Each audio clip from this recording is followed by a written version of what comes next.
पण अशा या गवळी शिवराया नगरीमध्ये चालत असणारी ही शिवमहापुराण या ग्रंथाची असणारी ही कथा आज कथेचा असणारा हा द्वितीय असणारा हा दिवस ज्यांनी असणारी ही कथा आयोजित करण्यात आलेली आहे. बोलू नका कोणी अजिबात. शांत बसा एकदम. शिवभक्त शेषराव शिवराम गवळी, शिवभक्त सौ चंद्रकला शेषराव गवळी. हा राहू द्या, थोडा आवाज दे त्याला. पुत्र लक्ष्मण शेषराव गवळी, संजय शेषराव गवळी, कृष्णा शेषराव गवळी. तीन असणाऱ्या सुना सुनीता लक्ष्मण गवळी, अश्विनी संजय गवळी, ज्योती कृष्णा गवळी. नातू आरुष आरोही शौर्य आरव आराध्या. बहीण जनाबाई भागीनाथ नवपुते चिकलठाण कैलासवासी वैकुंठवासी वेणुबाई नारायण जाधव शिल्लेगाव. कैलासवासी वैकुंठवासी सुभाष शिवराम गवळी, गंगा भागीरथी शकुंतलाबाई सुभाष गवळी. पुत्र सचिन सुभाष गवळी, महेंद्र सुभाष गवळी. कन्या मंगल दीपक कावडे चिकलठाण, संगीता अंकुश फाळके गवळी शिवरा. दोन असणाऱ्या सुना सुनीता सचिन गवळी, प्रणाली महेंद्र गवळी. नातू आयुष आणि श्रीषा. समस्त गवळी परिवार गवळी शिवरा तालुका गंगापूर जिल्हा छत्रपती संभाजीनगर.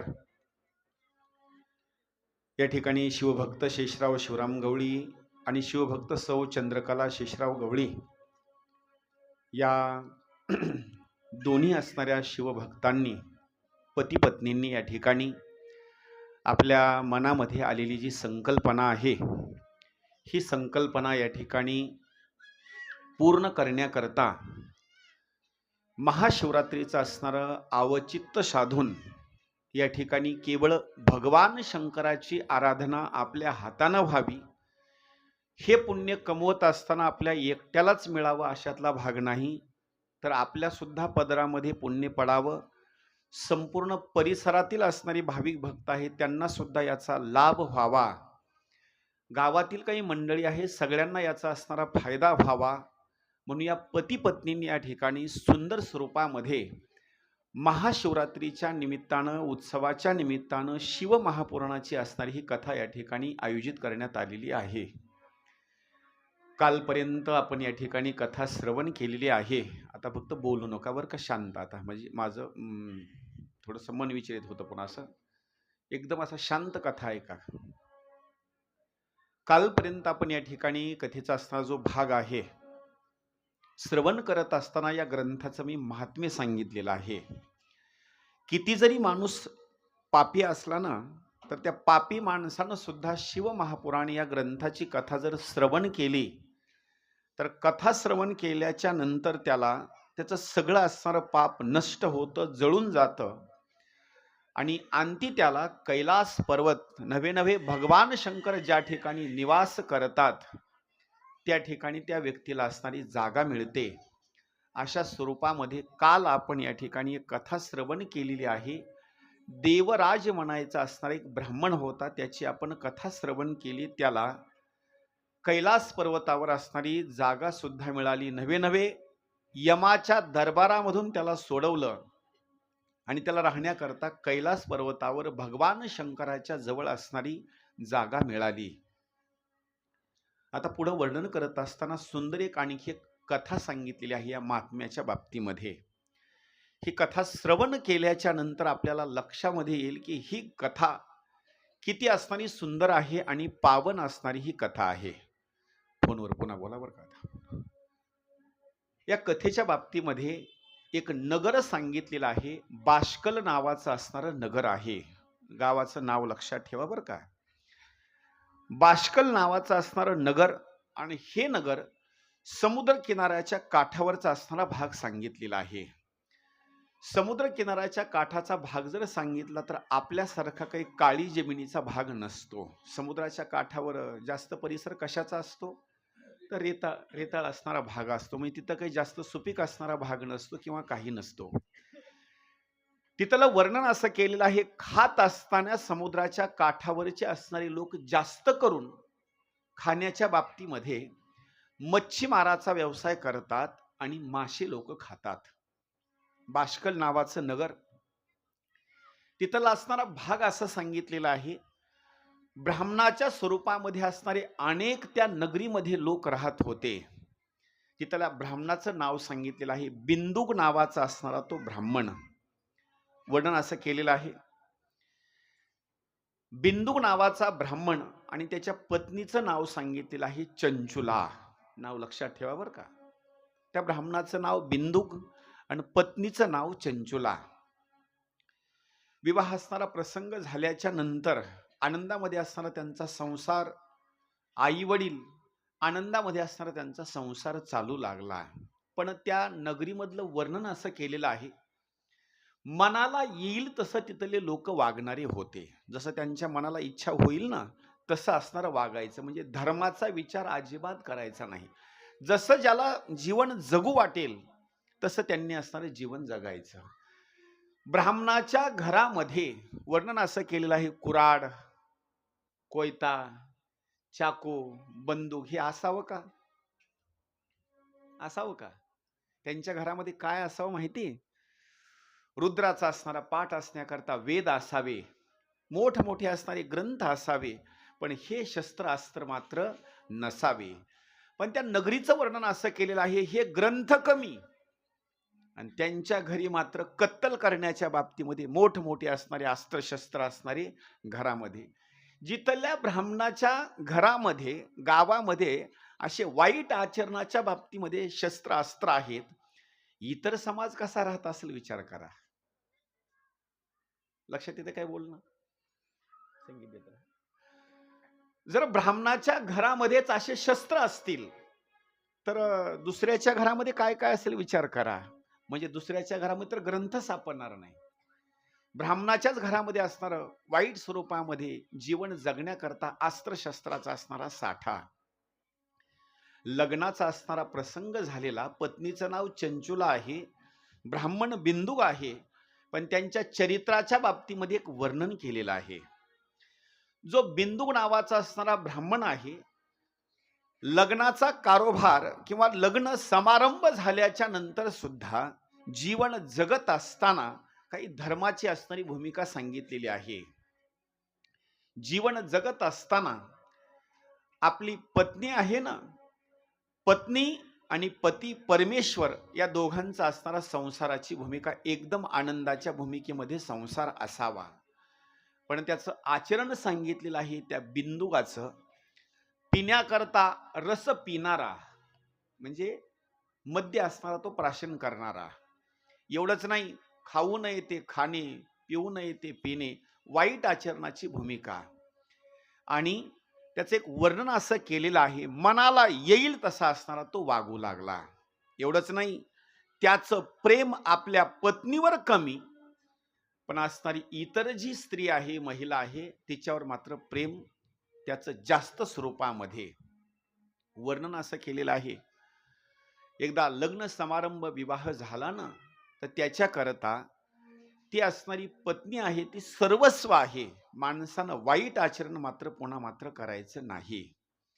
पत्नी करता सुद्धा तो पती परमेश्वर, पतीची या मता आणि अनुसरोनी पतिव्रता. बस असं वर्णन साधू संतांनी सुद्धा असणारं केलेलं आहे. तुका म्हणी पतिव्रता आणि तिची देवावरी सत्ता, म्हणजे आपले पती परमेश्वर आहे ते सर्वस्व असणार आहेत आणि पती परमेश्वरा करता सुद्धा आपली पत्नी ही सर्वस्व आहे. पण त्याचं वाईट आचरण लग्न कालावधी झाल्याच्या नंतर अनेक वर्षाचा कालावधी झाला, पण त्याचं जे प्रेम होतं ते आपल्या पत्नीवर मात्र नव्हतं, इतर असणाऱ्या महिलेवर प्रेम होतं. कालांतरानं ही जी पत्नी सांगितलेली आहे चंचुला, चांगल्या घराण्यामधली होती, पण लग्नाला काही वर्षाचा कालावधी गेला तरी सुद्धा तिनं जीवन जगत असताना कधी सुद्धा आपलं जे आचरण आहे ते मात्र भ्रष्ट होऊ दिलं नाही. पण कालांतरानं घटना अशी घडली, ज्या नगरीमधले वाईट आचरणाचे लोक आहेत, अशा नगरीमध्ये एका माणसाला चांगलं राहता येत नाही, त्याला भरपूर त्रास होतो. याला दृष्टांत, संपूर्ण लंका ही राक्षसाची होती. राक्षसाच्या लंकेमध्ये बिभीषण कसा राहत होता याला दृष्टांत दिलेला आहे. जसं 32 दाताच्या मध्ये, लक्ष करा बरं का, 32 दाताच्या मध्ये जशी जीभ राहते, तिला किती लवून चुपून राहावं लागतं, इतकं लवून चुपून राहावं लागतं का नाही.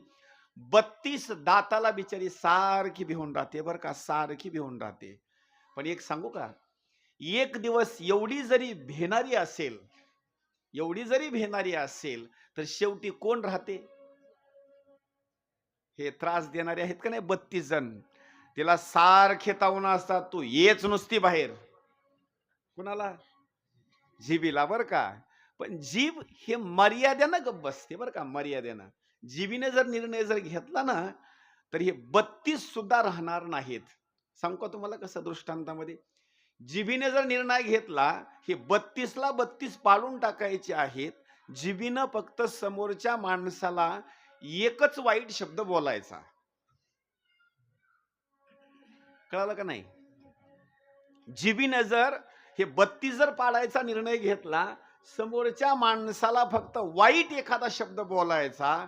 समोरचा माणूस हे शब्द ऐकल्यामुळं 32 दात त्याचे ठेवत नाही. कशामुळं?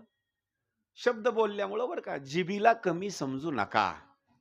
आणि शेवटी राज्य कुणाचं आहे माहिती? सगळे दात पडून जातील, राज्य शेवटी जिभीचंच आहे. इथं दृष्टांत दिलेला आहे.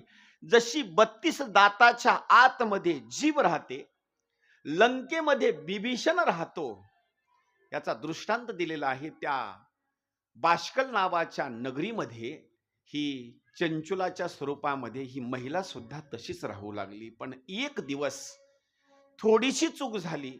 कधी कधी आपल्या हातानं सुद्धा चूक होते. कशी? जेवण करत असताना, कधी कधी बरं का, बोलत असताना चुकून एखाद्या वेळेस घास चावत असताना जीभ काय होते, दाताच्या आतमध्ये येते. जीभ आता चावली दातानं. आता कुणाला सांगावं? आता सांगावं कुणाला? आता अजिबात कुणाला सांगून उपयोग नाही. किती जरी त्रास झाला तर आपण सहन करावा लागतो. काय केलं? त्या चंचुलेने जीवन जगत असताना एक दिवस तिच्याकडून थोडंसं वाईट आचरण झालं. एक पुरुष आणि ही चंचुला एकांतवासामध्ये पती परमेश्वरानं पाहिली. तेवढ्याच वेळामध्ये त्या बिंदुकनं आपल्या पत्नीला मारहाण करण्याकरता सुरुवात केली.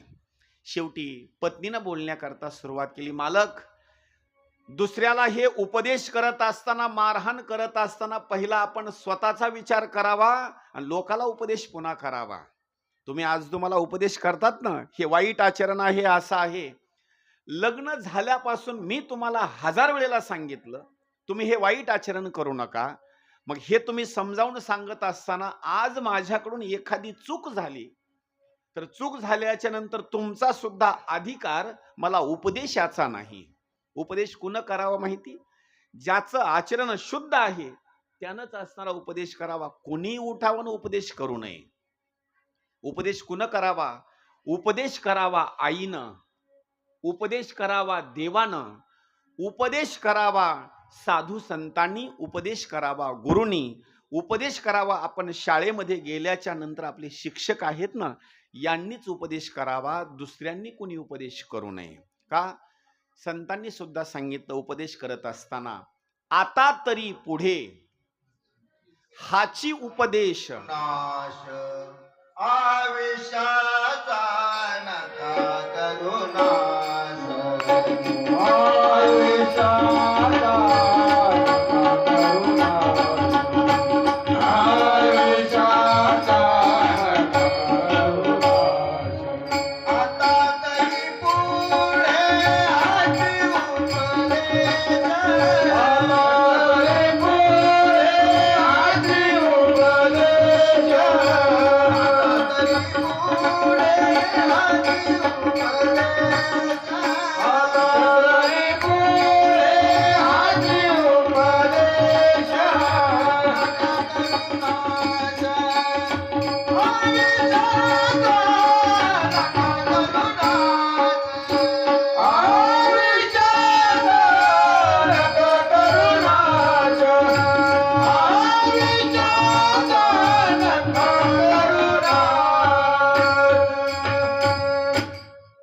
उपदेश करत असताना संत सुद्धा उपदेश करतात. आता तरी पुढे हाची उपदेश नका करू नाश आयुष्याचा.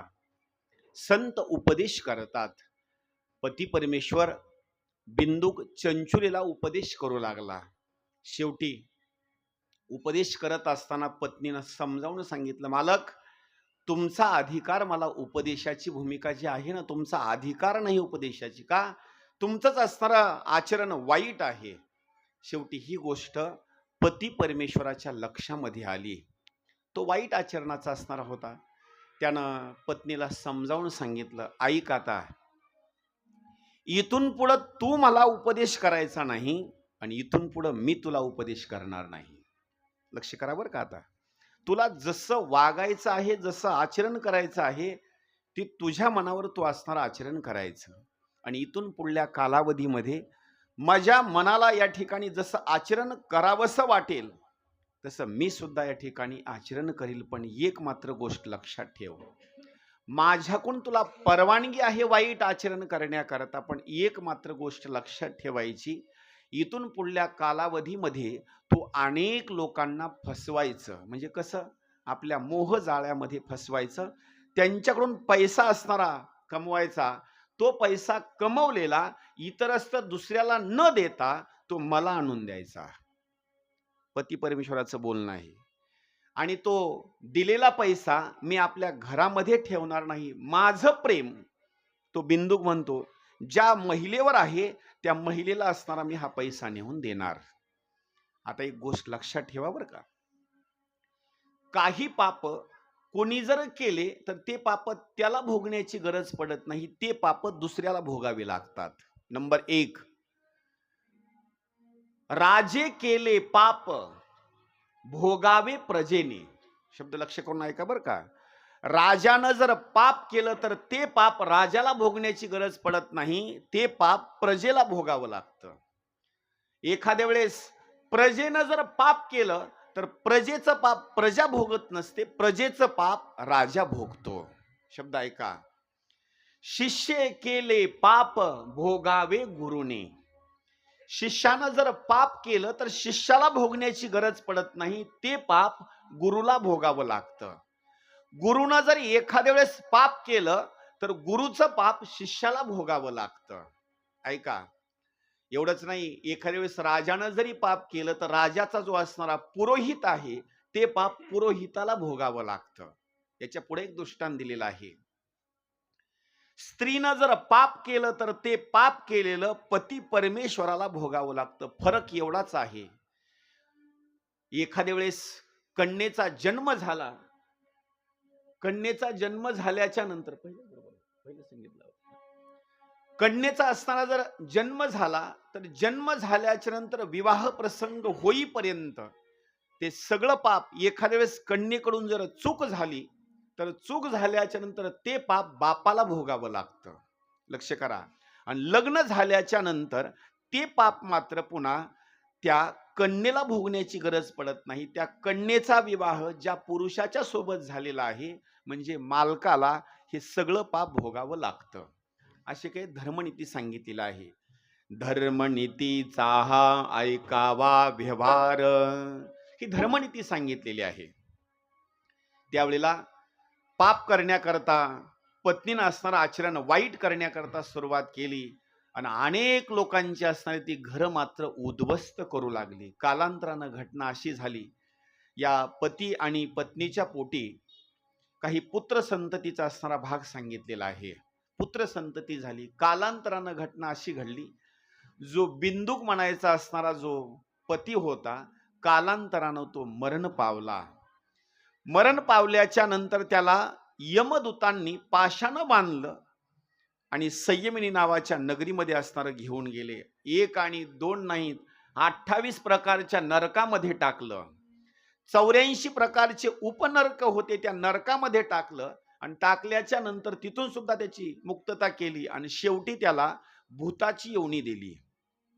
आणि भूताची योनी दिल्याच्या नंतर त्याला विंध्य नावाच्या पर्वतावर भूत योनी देऊन तिथं मात्र पाठवून दिलं. कालांतरानं घटना अशी घडली, आपले मालक मरण पावल्याच्या नंतर शब्द ऐका बरं का. आपले मालक मरण पावल्याच्या नंतर जी किंमत अगोदर जगतामध्ये होती, ती मात्र किंमत आता राहिली नाही. घरची मंडळी किंमत देत नाहीत, बाहेरची मंडळी किंमत देत नाहीत. मग मात्र गोष्ट तिच्या लक्षामध्ये आली. एक दिवस गोकर्ण क्षेत्र नावाचा असणारा भाग आहे, क्षेत्राच्या बाबतीमध्ये गोकर्ण. या गोकर्ण क्षेत्रामध्ये ही चंचुला आपले मुलं, नातवंड, आपला असणारा सख्या सोयऱ्याचा परिवाराच्या सोबत यात्रेच्या निमित्तानं त्या ठिकाणी पोहोचली. वयोवृद्ध झालेली होती आणि वयोवृद्ध झाल्याच्या नंतर तिनं आपल्या मुलांना, नातवंडाला, सख्या सोयऱ्यांना सांगितलं, एक काम करा, मी आता यात्रेमध्ये काही फिरू शकत नाही, का वयोवृद्ध झालेली आहे, पायानं मला चालता येत नाही, कुठंतरी एका ठिकाणी मला आता बसवा तुम्ही. त्यांनी विचार केला, आता कुठंतरी बसवण्यापेक्षा आपण काय करू, आपल्या आईला, आपल्या आजीला, नातवंडांनी विचार केला, आपल्या आजीला आता एक छोटंसं मंदिर आहे, या मंदिरामध्ये आपण बसवावं. ते मंदिर होतं भगवान शंकराचं. यात्रा मोठी होती आणि यात्रा मोठी असल्याच्या नंतर त्या चंचुलीने विचार केला, आता माझी सून, मुलं, नातवंड, सखे सोयरे सगळे यात्रेमध्ये फिरतील, काही खरेदी करतील, भरपूर वेळ जाईल, तोपर्यंत आपण काय करावं, या मंदिरामध्ये बसल्याच्या नंतर शिवमहापुराणाची कथा चालू आहे, आपण तिथं जाऊन ही कथा ऐकण्याकरता सुरुवात करावी. जीवनामध्ये वाईट असणारं आचरण झालेलं होतं, पण तिचं पुण्य उदय होण्याची वेळ आली. तेवढ्या शेवटच्या प्रसंगामध्ये शिवमहापुराणाची कथा चालू असताना तिनं कथा ऐकण्याकरता सुरुवात केली. पण ती कथा ऐकत असताना आपल्या इकडे एक म्हण आहे, सहज स्वरूपामध्ये, एकदम सहज तिनं कथा श्रवण करण्याकरता सुरुवात केली. कथा ऐकत असताना कथा सांगणाऱ्या व्यक्तीने एक शब्द मध्ये वापरला.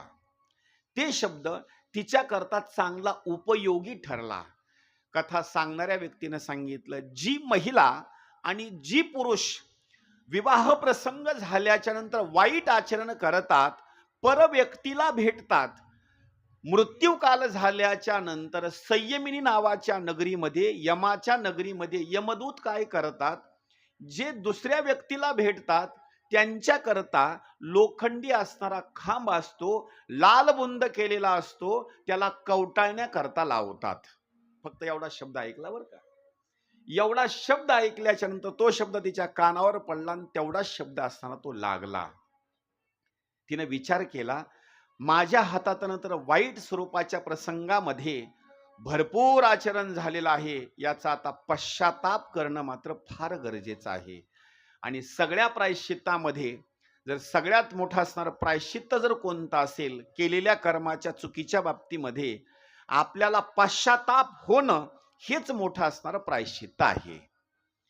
शेवटी कथा संपली आणि कथा संपल्याच्या नंतर कथावाचक असणारे जे आहेत ना, सगळी मंडळी दर्शन घेऊन गेल्याच्या नंतर ही चंचुला थोडीशी कथावाचकाच्या असणाऱ्या जवळ गेली आणि तिनं हात जोडून आपल्या जीवनामध्ये जेवढे काही वाईट आचरण झालेले होते, सगळे आचरण झालेले वाईट असणारे कर्म तिनं त्या कथावाचकांना असणाऱ्या व्यक्तीला सांगितले. काही गोष्टी सांगत असताना डॉक्टर जवळ मात्र चुकीच्या मात्र सांगता येत नाहीत. लक्ष करा मी काय म्हणतो बरं का. एखाद्या वेळेस कुणाला जखम डोळ्याच्या ठिकाणी असेल, पाठीच्या ठिकाणी असेल, एखाद्या वेळेस कमरेच्या ठिकाणी जर एखाद्या वेळेस जखम असेल, इतर दुसऱ्या माणसाला आपण दाखवू शकत नाही, आपण लाजतो, पण डॉक्टरला मात्र आपल्याला ती गोष्ट मात्र त्या ठिकाणची जखम वगैरे आपल्याला काय करावी लागते, लाज भय त्या ठिकाणी सोडून देऊन डॉक्टरला मात्र ती दाखावी लागते. कशा करता, जर त्यांना चुकीचा असणारा भाग सांगितला तर आपला आजार मात्र त्या ठिकाणी दुरुस्त होत नाही. लक्ष करा. शेवटी त्या चंचुलेनं आपल्या जीवनामध्ये जेवढं काही पाप कर्म झालेलं होतं, सगळी असणारी हकीकत सांगितली. कथा सांगणाऱ्या व्यक्तीनं सांगितलं, काही हरकत नाही, आता तुम्हाला पश्चाताप झाला ना, फक्त एकच गोष्ट माझी ऐका, आता शेवटची असणारी वेळ आहे, तुमची आणखी सुद्धा वेळ गेलेली नाही, 1 तास उरला, खटवांग रायासी भाग्यदशा कैसी प्राप्त झाली. एवढंच नाही, परीक्षितीला हो दिसा 7, राजा परीक्षितीला 7 दिवस शिल्लक राहिले होते. खटवांग नावाच्या राजाला 1 दिवस म्हणजे 1 तास शिल्लक राहिला होता. तुमच्याजवळ तर तशी काही वेळ आलेली नाही. आता तरी तुम्ही काय करा, आता तरी पुढे बस. तुम्ही एक काम करा, आणखी तुमच्याजवळ काही आयुष्य शिल्लक आहे. या ठिकाणी तुम्ही तुमच्या सोनं, या ठिकाणी संधीचं असणारं सोनं करून घ्या. सांगितलं महाराज, काय करावं लागेल मला? काही नाही. फक्त तुम्ही 7 दिवसापर्यंत असणारी शिव महापुराणाची कथा श्रवण करा. ही जर कथा तुम्ही श्रवण केली तर जीवनामध्ये तुम्ही जेवढं पाप कर्म केलेलं आहे ते सगळं पाप कर्म असणारं त्या ठिकाणी दहन होऊन जाईल. आणि शेवटी तुम्हाला शेवटच्या क्षणाला तुम्हाला राहण्याकरता कैलास पर्वताची असणारी जागा मिळणार. तिनं तेवढाच असणारा उपदेश घेतला. आणि उपदेश घेतल्याच्या नंतर एकच गोष्ट लक्षात घेतली, आता मला मुलं नाहीत, मला सून नाही, नातू नाही, पंतू नाही, गणगोत नाही, काही नाही. का? हे सगळे माझ्या धनाच्या पोटी माझ्यावर प्रेम करतात, पण माझं कल्याण करण्याकरता मात्र कोणी सुद्धा येणार नाही. माऊली एका प्रमाणामध्ये वर्णन करतात, कवनाचे माय बाप, कवनाचे गणगोत, कवनाचे माय बाप, कवनाचे गणगोत, कवनाचे माय बाप, कवनाचे गणगोत, कवनाचे माय बाप, कवनाचे गणगोत, ओ कवनाचे माय बाप, कवनाचे गणगोत, कवनाचे माय बाप, कवनाचे गणगोत, कवनाचे माय बाप, कवनाचे गणगोत, कवनाचे माय बाप, कवनाचे गणगोत, मग जळवंत जाईन गया, मग जळवंत जाईन गया, कोणाचे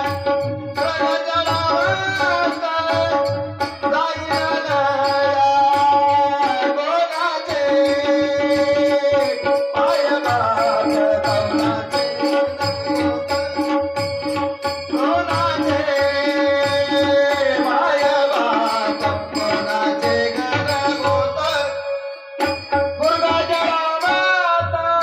जळवंत जाईन गया, मृग जळवंत जाईन गया, कोणाचे माय बाप, कवनाचे गणगोत, कोणाचे माय बाप, कवनाचे गणगोत, गणगोत, गणगोत.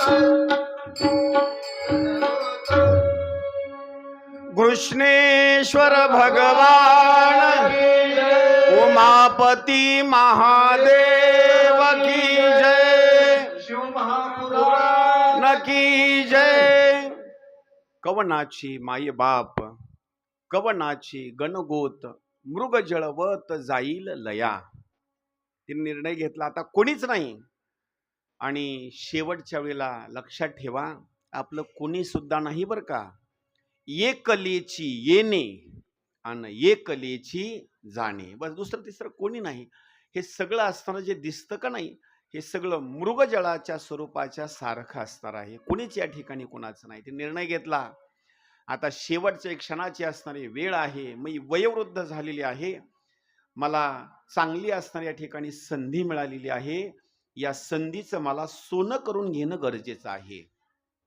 तुकोबराय सांगतात, बरबी ही वेळ सापडली संधी, साह्य झाली बुद्धी संचिताची.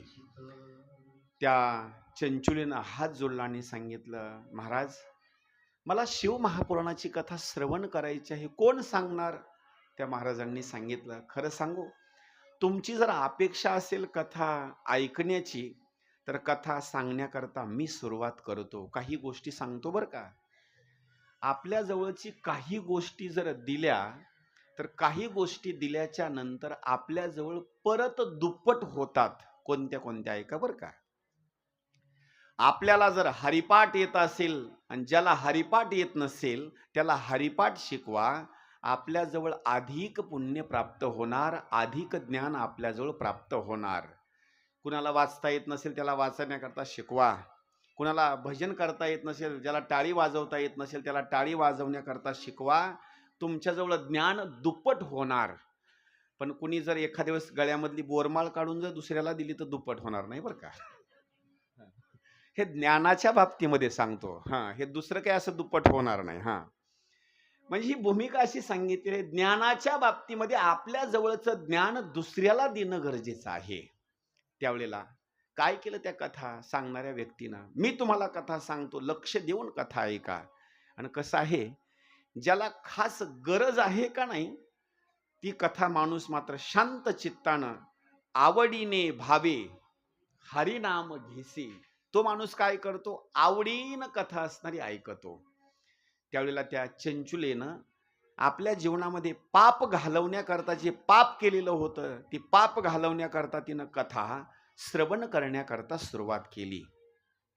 कथा श्रवण करण्याकरता सुरुवात केल्याच्या नंतर 7 दिवसापर्यंत तिनं कथा सुंदर स्वरूपामध्ये ही कथा ऐकली. कालांतराने एक महिमा सांगितलेला आहे.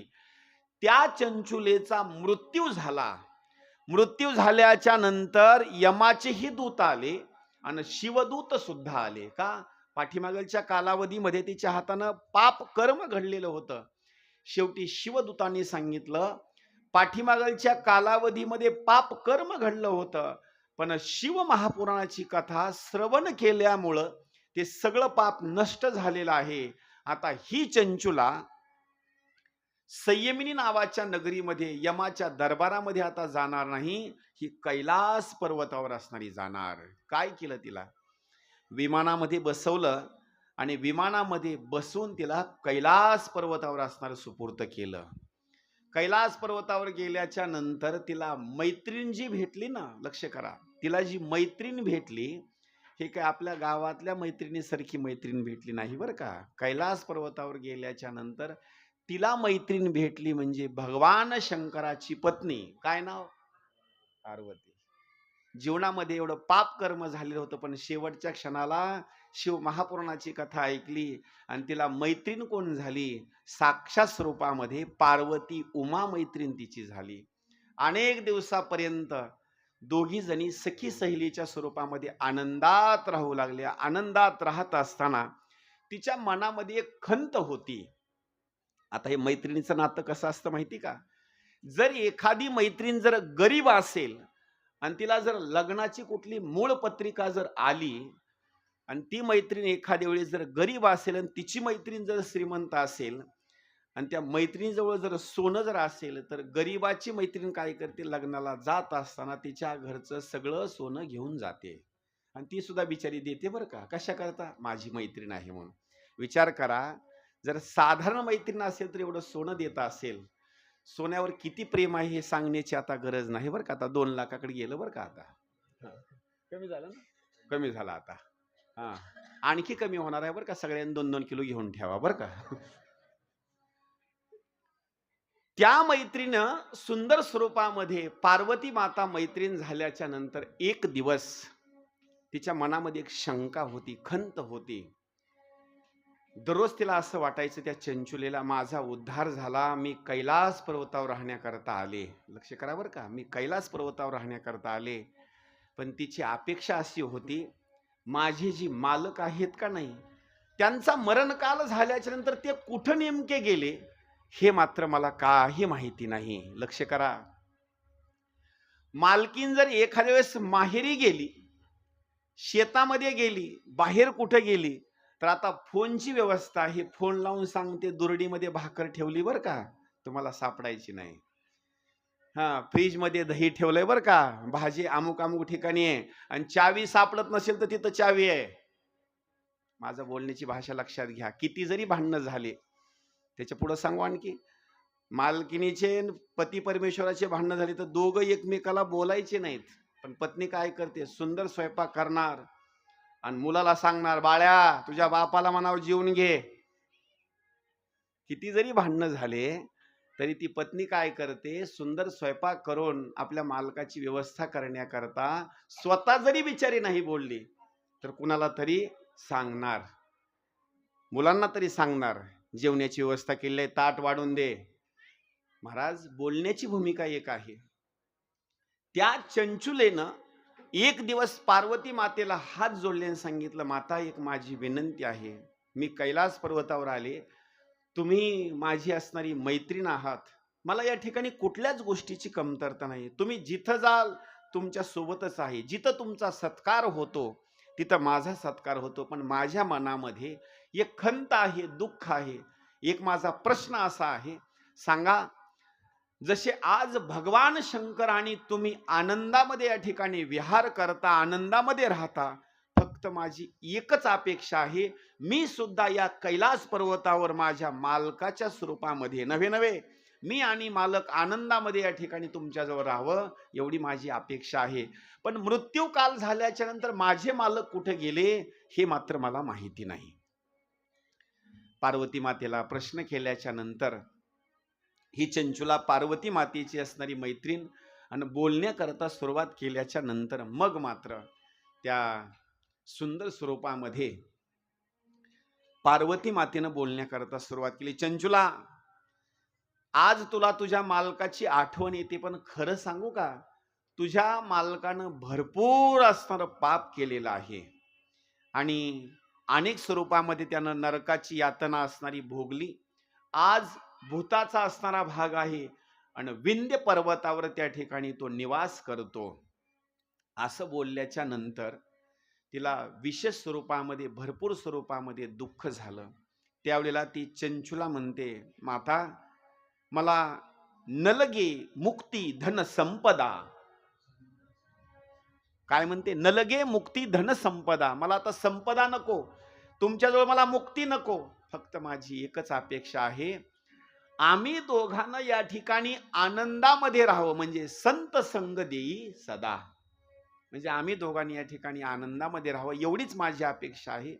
माझ्या मालकाला भूताची असणारी योनी मिळालेली आहे, तो पिशाच्य झालेला आहे, माझी एकच विनंती आहे, माझं मत असं आहे की माझ्या मालकाचा उद्धार व्हावा. पार्वती माता म्हणते, ही अशक्य गोष्ट आहे बरं का, त्यांचा उद्धार होणार नाही. नाही माता, माझी एक विनंती आहे, काही करा, पण माझ्या मात्र मालकाचा उद्धार झाला पाहिजे. तुम्ही माझी मैत्रीण आहात ना, माझं सर्वस्व तुम्ही आहेत, पण माझ्या मालकाचा उद्धार झाला पाहिजे. शेवटी पार्वती मातेला त्या मैत्रिणीची दया आली आणि दया आल्याच्या नंतर सांगितलं, बाई आता काळजी करू नको, तुझ्या मालकाचा जर उद्धार करायचा असेल ना, मी सगळी व्यवस्था करते. म्हणून लक्ष करा बरं का, मैत्रीण करायची असेल तर मैत्रीण सुद्धा चांगलीच करायची, नाही तर 4 वाजता नस ओढणारी मैत्रीण करायची नाही बरं का. मैत्रीण सुद्धा कशी करायची, चांगली मैत्रीण असावी, ती आपल्याला हरिपाठ वगैरे, गाथा भजन वगैरे शिकवणारी मैत्रीण असावी चांगल्या स्वरूपामध्ये. पार्वती माता ही मैत्रीण आहे, नाहीतर काही भांडणं लावणारे सुद्धा काही मैत्रिणी भरपूर आहेत बरं का. असे 4 वाजता गप्पा सुरू झाल्या का नाही, सगळ्या घरामध्ये भांडणच लावून द्यायचं बस. अशी मैत्रीण मात्र नसावी, अजिबात नसावी. पण जर एखाद्या चुकीचं कोणी मित्र करत असेल, मैत्रीण करत असेल, तर शेवटच्या वेळेला सांगतो, तो सुद्धा आपल्या कामाला येत नाही. पण मित्र करत असताना संत, देव अशा स्वरूपामध्ये असणारे करायचे. तुकोबरांनी प्रमाण दिलेलं आहे. मैत्र केला महाबळी, मैत्र केला महाबळी, कामा नये अंत काळी, कामा नये अंत काळी.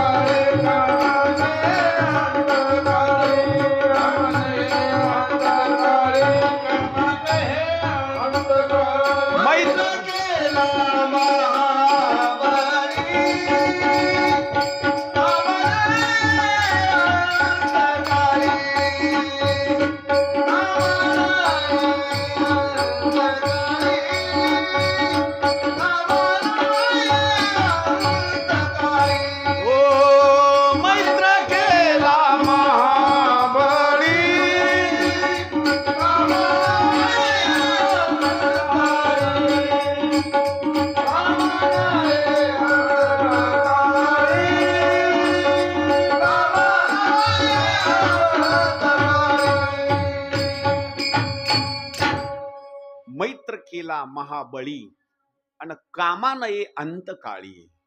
वाईट जर मित्र असेल तर तो शेवटच्या प्रसंगाला कामाला येत नाही, पण चांगला जर मित्र असेल ना तर शेवटच्या वेळेला तो कामाला येतो.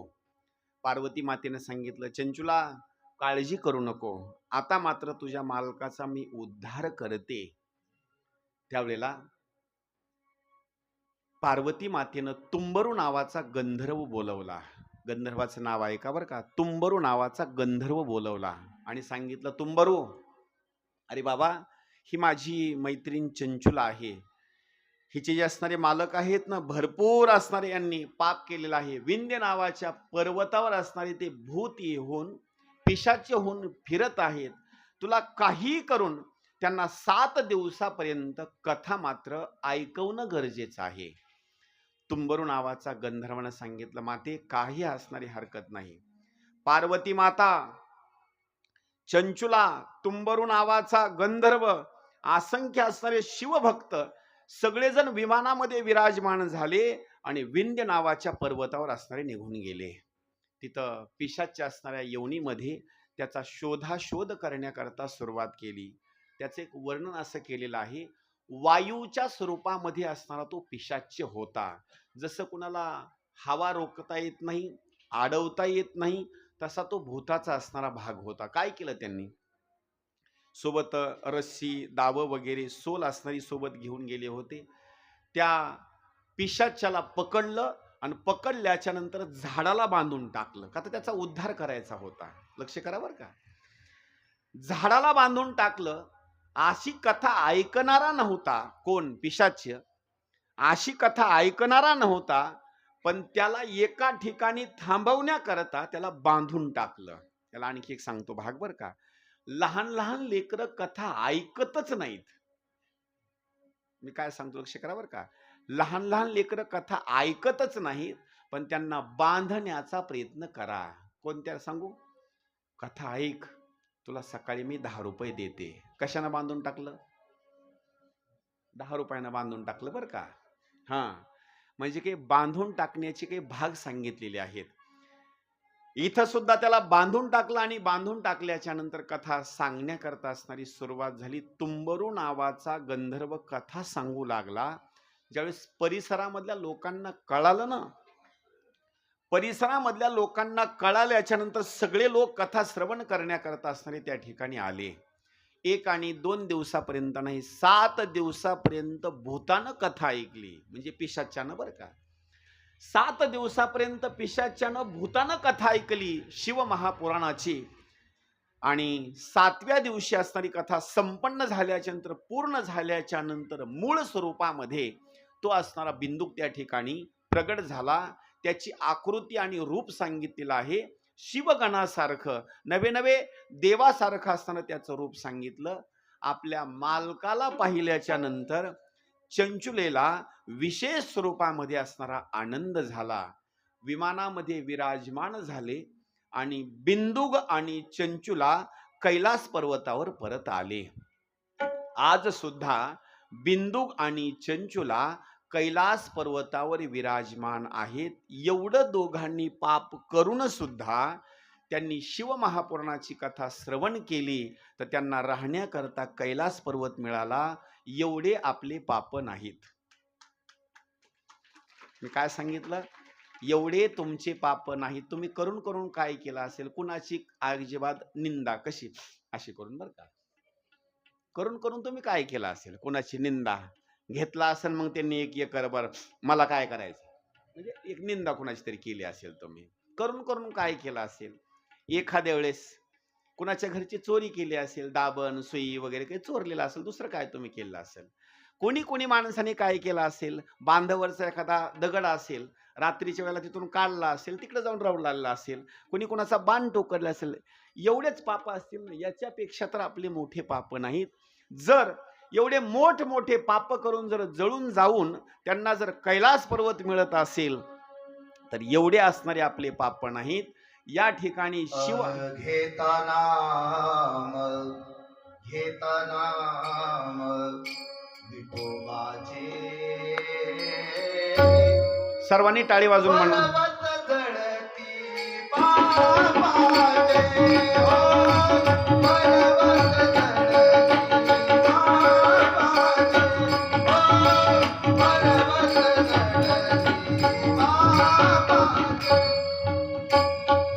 घेताना घेताना विठोबाचे पर्वत जळती बाबाचे पर्वत जळती बाबाचे पर्वत जळती बाबाचे. छान प्रमाण दिले. आता टाळ्या वाजवा सगळ्यांनी. घेता नाम विठोबाचे आणि पर्वत जळती. अहो साधा ढीग नाही बर का, साधा ढीग नाही, पर्वत. पर्वत जळती पापाचे. पर्वतासारखं असणार जरी पाप असेल तर ते पाप सुद्धा असणार जळून जातं. पण नाव घेत असताना एक नाव विठोबाचं तरी घ्यावं लागेल, नाही तर भगवान शंकराचं तरी असणारं नाव घ्यावं लागेल. आपल्याकरता खरं नाव सांगू का? 12 ज्योतिर्लिंगापैकी आपल्याकरता ज्योतिर्लिंग जर कोणतं असेल तर घृष्णेश्वर भगवंताचं ज्योतिर्लिंग असणार आहे. मी मोठ्यानं पुढं म्हणतो, सगळ्यांनी जरा मोठ्यानं जरा म्हणायचं बरं का. जरा ताड बसा थोडस, जरा असा आता बघा ताड असा असं करून बसायचं नाही असं बरं असं. हा हा. घृष्णेश्वर भगवान की जय. घृष्णेश्वर भगवान की उमापती महादेव की जय. उमापती महादेव. ओम नमः शिवाय. ओम नमः शिवाय. ओम नमः शिवाय. महादेव महादेव. वा वा वा वा. टाळ्या वाजवा सगळ्यांनी एकदा. हे देवाचं नाव घेतल्याच्या नंतर पाप असणार सगळं असणार दग्ध होतं. आता ही शिव महापुराणाची असणारी सुंदर असणारी कथा आहे. या कथेचे काही नियम सांगतो बरं का. जसे भागवताचे नियम आहेत तसे या कथेचे सुद्धा असणारे नियम आहेत. पहिला नियम कथा सांगणाऱ्या करता सुद्धा आहे आणि ऐकणाऱ्या करता सुद्धा आहे बरं का. कोणता पहिला नियम? शक्यतो 7 दिवसापर्यंत काही सुद्धा खायचं नाही आणि काही सुद्धा प्यायचं नाही. कळाले ना मी काय सांगतोय ते? हा, म्हणजे पाणी सुद्धा प्यायचं नाही आणि अन्न सुद्धा खायचं नाही. तुम्हाला कसं राहता येईल? ऋषी मुनी नुसत्या हवेवर राहिले बरं का. आणि आणखी सुद्धा त्या कुंभमेळामध्ये येतात का नाही, हवेवर काही राहणारे माणसं आहेत, हवेवर राहणारे. मग पहिला नियम सांगितला, काहीच खायचं नाही, नुसतं हवेवर थांबायचं. नंबर 2, जर जमतच नसेल तर पाणी प्यायचं. पाणी जेवण केल्यासारखं सुद्धा आहे आणि जेवण न केल्यासारखं सुद्धा आहे. म्हणजे पाणी पिऊनच 7 दिवसापर्यंत राहायचं. मग जमत नसेल, तिसरा पर्याय त्याला, छानपैकी मसाला दूध तयार करायचं. नुसतं दुधावर 7 दिवसापर्यंत थांबायचं. चौथा पर्याय, नुसते फळं खा. 5व्या स्वरूपामध्ये मग साबुदाण्याची खिचडी, बस. त्याच्यानंतर मग आपलं मग दुसरं उपवासाला काय काय चालतं हे सांगायची तुम्हाला गरज नाही, सगळं तुम्हाला पाठच झालेलं आहे. 7 दिवसापर्यंत. याच्यावर जर कोणाला जमत नसेल, दिवसामधून फक्त एक वेळेला जेवण करायचं. जसं आपण सोमवार धरतो का नाही, तसं एकदाच फक्त जेवण करायचं. काही म्हणतील मग एकदा खाऊन सुद्धा जमत नाही, मग पुन्हा एक काम करा, 3 वेळेला खा. 3 वेळेला खा. फक्त खात असताना लक्षात ठेवा, सकाळी जर टमाट्याची भाजी बनवली तर दुपारी उरल्याच्या नंतर खायची नाही. दुपारच्या वेळेला छानपैकी वांग बनवायचं. दुपारच्या वेळेला ते बनवल्याच्या नंतर संध्याकाळच्या वेळेला ते पुन्हा नाही बरं का. मग गोबीची भाजी, दुसऱ्या असणाऱ्या भाज्या, म्हणजे सकाळचा पदार्थ दुपारी नाही, दुपारचा संध्याकाळी नाही. लक्ष करा बरं का. नाही तर रात्रीचं बेसन उरले टाकून कसं द्यावं, चलू द्या आता, असं मात्र नाही बरं का. फक्त एक नियम, सगळ्यात मोठा भाग सांगतो. दुसरे नियम तुम्हाला कुठले जरी शक्य होत नसेल तर सगळ्यात मोठा एक नियम सांगितलेला आहे. सगळ्यात मोठा, बस सगळ्यात मोठा असणारा नियम सांगितलेला आहे. कुठला जरी नियम तुमच्याच्यानं होत नसेल, 7 दिवसापर्यंत तुम्ही अन्न खा, उपवासाचा पदार्थाचा असणारा भाग खा, पण सगळ्यात मोठा नियम लक्षात ठेवा, आपल्या मुखानं शिव म्हणा. काय म्हणायचं? शिव शब्द लक्षात ठेवा बरं का. जसं विष्णू सहस्रनाम आहे का नाही, त्या विष्णू सहस्रनामामध्ये 1000 देवाची नावं सांगितले विष्णूचे, तसे भगवान शंकराचे शिव महापुराणामध्ये 1000 नाव सांगितलेले आहे. पहिलं नाव सांगितलेलं आहे शिव.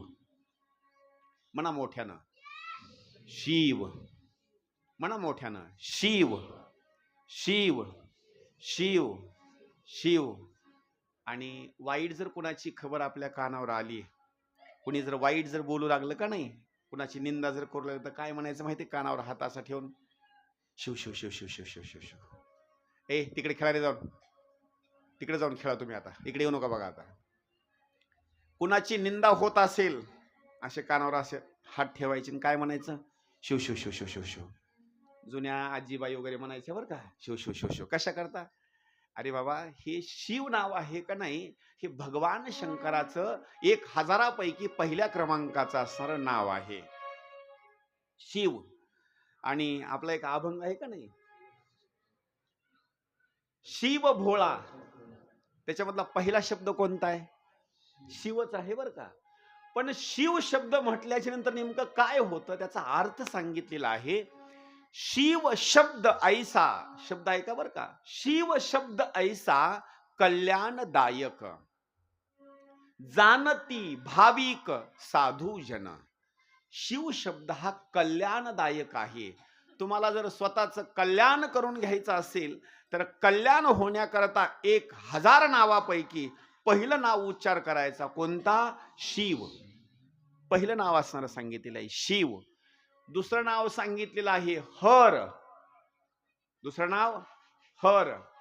आणि तिसरं नाव त्या ठिकाणी सांगितलेलं आहे रुद्र. असे देवाचे 1 आणि 2 नाहीत 1000 असणारे नावं सांगितलेलं आहेत. त्याच्यापैकी पहिलं नाव सांगितलेलं आहे शिव. म्हणजे आपल्या मुखानं दररोजच्या स्वरूपामध्ये 7 दिवसामध्ये सगळ्यात मोठा नेम सांगितला, देवाचं नामचिंतन करणे हा पहिला असणारा नेम सांगितला. शिव म्हणता येत नसेल तर मग सगळ्यात उघडा मंत्र सांगितलेला आहे ओम नमः शिवाय, ओम नमः शिवाय. सगळ्याला येतं का हे? हा सगळ्याला म्हणता येतं का? ओम नमः शिवाय, ओम नमः शिवाय, हर हर बोले नमः शिवाय, नमः शिवाय, ओम नमः शिवाय, हर हर बोले नमः शिवाय, नमः शिवाय, ओम नमः शिवाय, हर हर बोले नमः शिवाय, नमः शिवाय,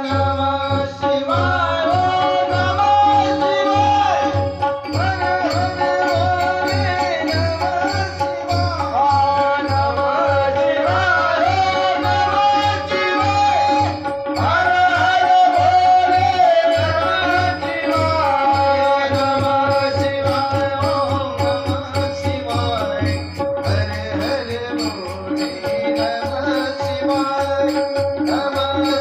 शिवाय, ओम नमः शिवाय, हर हर बोले नमः शिवाय, नमः शिवाय, ओम नमः शिवाय, हर हर बोले नमः शिवाय, नमः शिवाय, ओम नमः शिवाय, हर हर बोले नमः शिवाय, नमः शिवाय, ओम नमः शिवाय, हर हर बोले नमः शिवाय, नमः शिवाय, ओम नमः शिवाय, नमः शिवाय, ओम नमः शिवाय, हर हर बोले नमः शिवाय,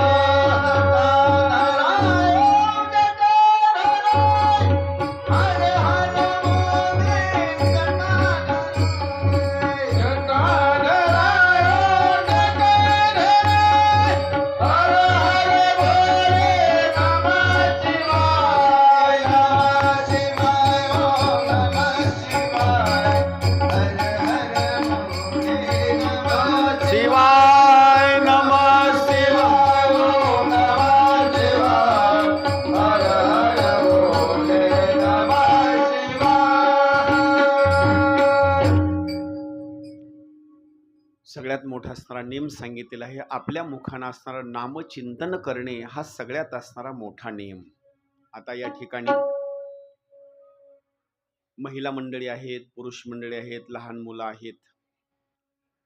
एक प्रश्न विचारतो, उत्तर जर बरोबर दिलं तर 10 रुपये बक्षीस बरं का कथा संपल्याच्या नंतर. पाठीमागं जरा मोबाईल कोणीतरी लावलं, त्यांना बंद करा म्हणा जरा पाठीमागं. हां,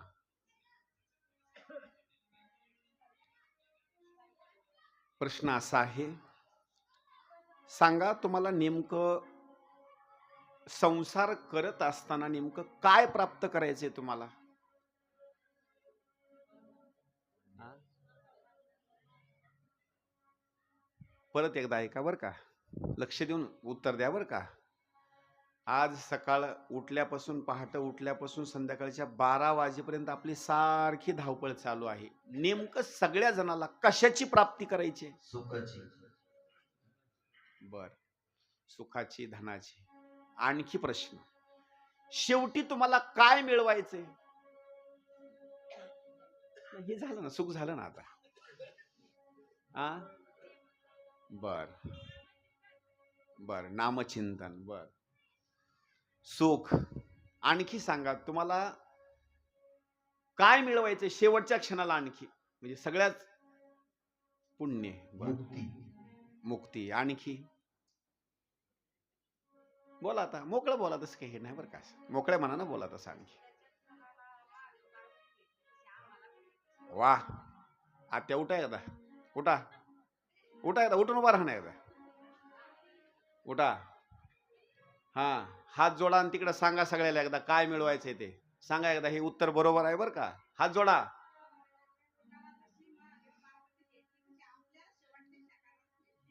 टाळ्या वाजवा ह्या उत्तराला एकदा. खरं उत्तर सांगतो तुम्हाला, काय भेटवायचंय आपल्याला आणि काय मिळवायचंय? काहीच भेटवायचं नाही आपल्याला दुसरं बरं का. नामचिंतन अलीकडं आहे. नामचिंतनाच्या जोरावर, सुखाच्या जोरावर दुसरे काही जरी साधन असतील, आपल्याला काहीच मिळवायचं नाही जीवनामध्ये. आपण जे आलो का नाही, शेवटी जर काय मिळवायचं असेल तर एक म्हणजे आपल्याला शेवटी जर मिळत असेल तर काय मिळवायचं माहिती? अनेक प्रयत्न करून एक तर भेटत असताना आपल्याला पार्वती माता भेटली पाहिजे, नंबर 1. आणि नंबर 2 ला पार्वती माता जरी नाही भेटली आपल्याला तर कमीत कमी भगवान शंकर तरी आपल्याला भेटले पाहिजे. या दोघांपैकी एक जरी सापडलं का नाही आपल्याला, कोण? पार्वती माता जरी सापडली, जरी आपल्याला भेटली, तर पार्वती मातेमुळं भगवान शंकर आपल्याला भेटतात. कशामुळं? पार्वती मातेमुळं. पार्वती मातेला जर सांगितलं आम्हाला भगवान शंकराची प्राप्ती करून द्या, तर पार्वती माता ही भगवान शंकराची पत्नी आहे. पार्वती मातेनं सांगितल्याच्या नंतर भगवान शंकराला ऐकावं लागतं, बरोबर आहे का नाही? हा, आणि जर कोणी भगवान शंकराची प्राप्ती करून घेतली, त्यांनी जर सांगितलं आम्हाला आईचं पण दर्शन हवं आहे, तर भगवान शंकर आईचं सुद्धा दर्शन करून देतात. म्हणून आपल्याला प्राप्ती जर कच्ची करायची असेल तर प्राप्ती करत असताना एकमेव भगवान शंकर आणि नंबर 2 ला पार्वती माता. म्हणजे या ठिकाणी प्राप्ती करत असताना साध्य जर सगळ्याचं काय असेल तर सगळ्याचं साध्य सांगितलेलं आहे भगवान शंकर आणि पार्वती माता. आणि साधन जर सांगितलं असेल मिळवण्याकरता, हे दोघ जण जर आपल्याला मिळवायचे असतील तर त्याला साधन सांगितलेलं आहे, साधन. एक प्रश्न विचारतो परत, सांगा इथून तुम्हाला घृष्णेश्वराला जायचं आहे, जात असताना तिथपर्यंत पोहोचत असताना कशा कशानं तुम्ही जाऊ शकता? बोला. कोणी एसटीनं जाईल, सांगू? कोणी पायी जाईल, कोणी प्रायव्हेट वाहनानं जाईल, कोणी मोटरसायकलनं जाईल. पण हे साधन सांगितलेले आहेत. आणि त्याच्या पुढे सांगू, यानं जरी तुम्ही गेलात तर साधन आणखी एक सांगितलेलं आहे, तुमचं शरीर तुमच्या सोबत पाहिजे. हे सुद्धा साधन आहे बरं का.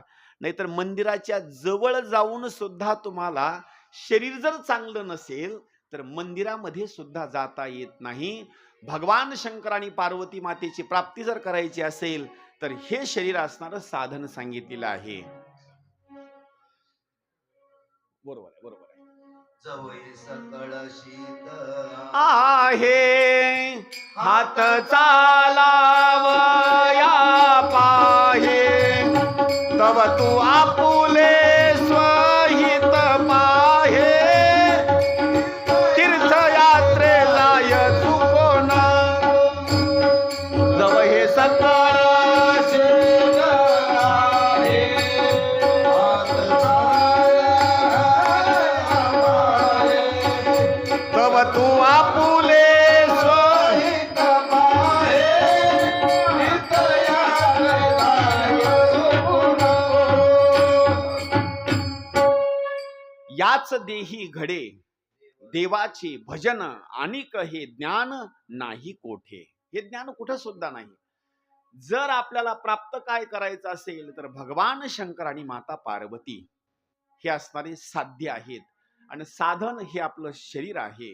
म्हणून यांची आपल्याला प्राप्ती होणं फार गरजेचं आहे. पण कोणत्या 3 साधनानं यांची प्राप्ती होते ते ऐका. नंबर 1, प्राप्ती करत असताना पहिलं साधन सांगितलेलं आहे श्रवणम. पहिलं साधन सांगितलं श्रवण. श्रवण म्हणजे कानाच्या द्वारे ऐकणं. सोप्या भाषेमध्ये श्रवण म्हणजे ऐकणं. पण काय ऐकायचं? कान भरोनिया ऐकीन तुझी कीर्ती ते मज विश्रांती देई देवा. कानानं काय ऐकावी? कीर्ती ऐकावी. कीर्ती पण कुणाची कीर्ती ऐकावी?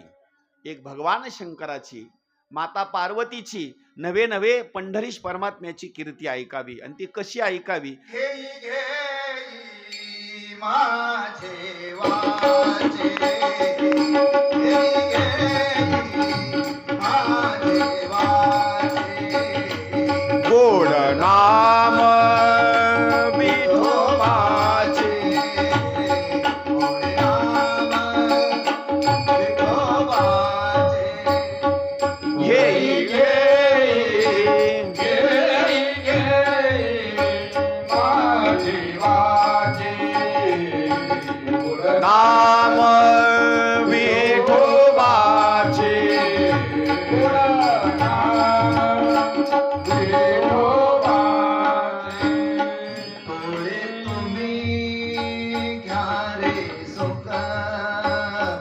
डोळे तुम्ही घ्या रे सुख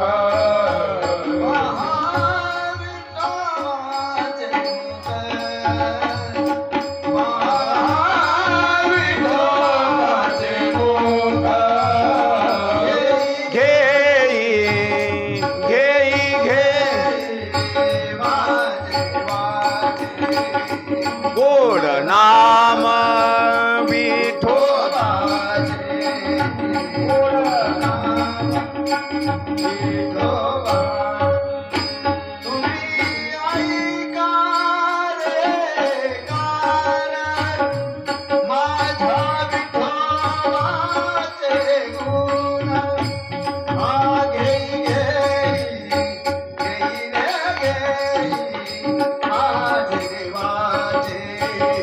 गोड नाम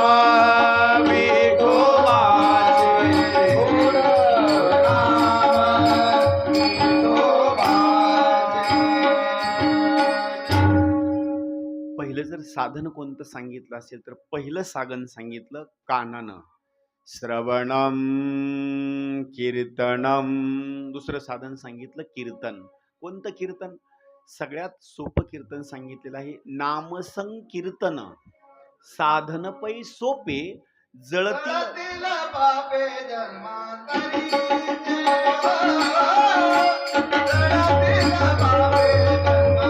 ओ जळतील बापे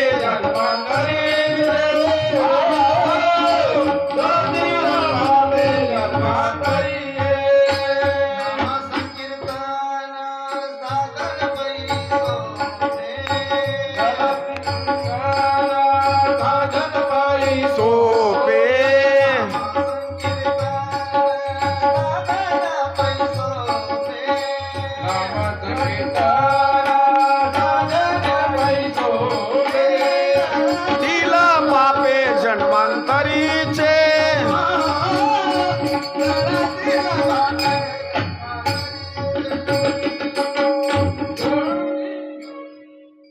साधन श्रवण म्हणजे कानानं ऐकणं. दुसरं साधन कीर्तन म्हणजे देवाचं नामचिंतन करणे. आणि तिसरं एक साधन सांगितलेलं आहे मनन करणे. तिकडे जरा एक जण कोणी ते जावा जरा लेकरं जरा निघाणा करत एक जण जावा जरा त्यांचं जरा सांगा त्यांना. तिसरं एक साधन सांगितलेलं आहे ते मनन. हा लेकराली जरा हे करा म्हणा थोडस. तिसरं साधन सांगितलेलं आहे ते मनन नावाचं असणारं साधन सांगितलेलं आहे. ते कसं मनन करायचं ते ऐका. थोडस ताड बसा म्हणजे तुमच्या लक्षामध्ये येईल. मी तुम्हाला मला पटवून द्यायचं बरं का. थोडस असं ताड बसा. बसलात व्यवस्थित अशी मांडी घालून असं एक चित्त करा. डोळे झाका आणि मनन करत असताना तुम्ही जो शब्द उच्चारणार आहात का नाही, तर उच्चारलेला शब्द शेजारी जो कोणी बसलेला आहे का नाही शेजारी आपल्या, तर त्या शेजारच्या माणसाला सुद्धा उच्चारलेला शब्द ऐकू गेला नाही पाहिजे. याला मनन म्हणतात बरं का. नाही तर काही जणांचा हरिपाठ असा सकाळी चालू होतो का नाही, पाच्चार घराला ऐकू जातो बरं का. मनन शब्दाचा अर्थ सांगितलेला आपण बोललेला शब्द फक्त आपल्याच कानाला ऐकू गेला पाहिजे. फक्त चालू आहे का नाही एवढाच शब्द गेला पाहिजे. बोला बरं थोडासा ताड बसून फक्त ओम नमः शिवाय म्हणा. याला मनन म्हणतात बरं का.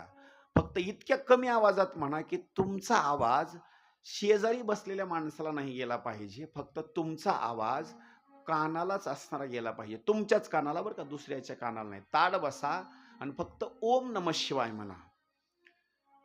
ओम नमः शिवाय.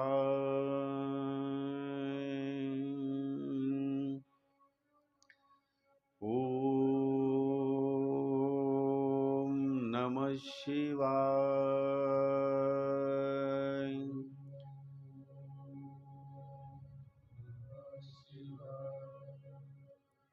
ओम नमः शिवाय.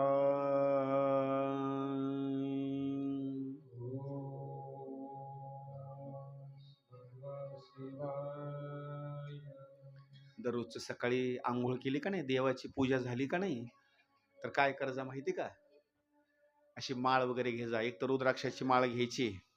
रुद्राक्षाची माळ घ्यायची 108 महिन्याची असताना माळ असावी.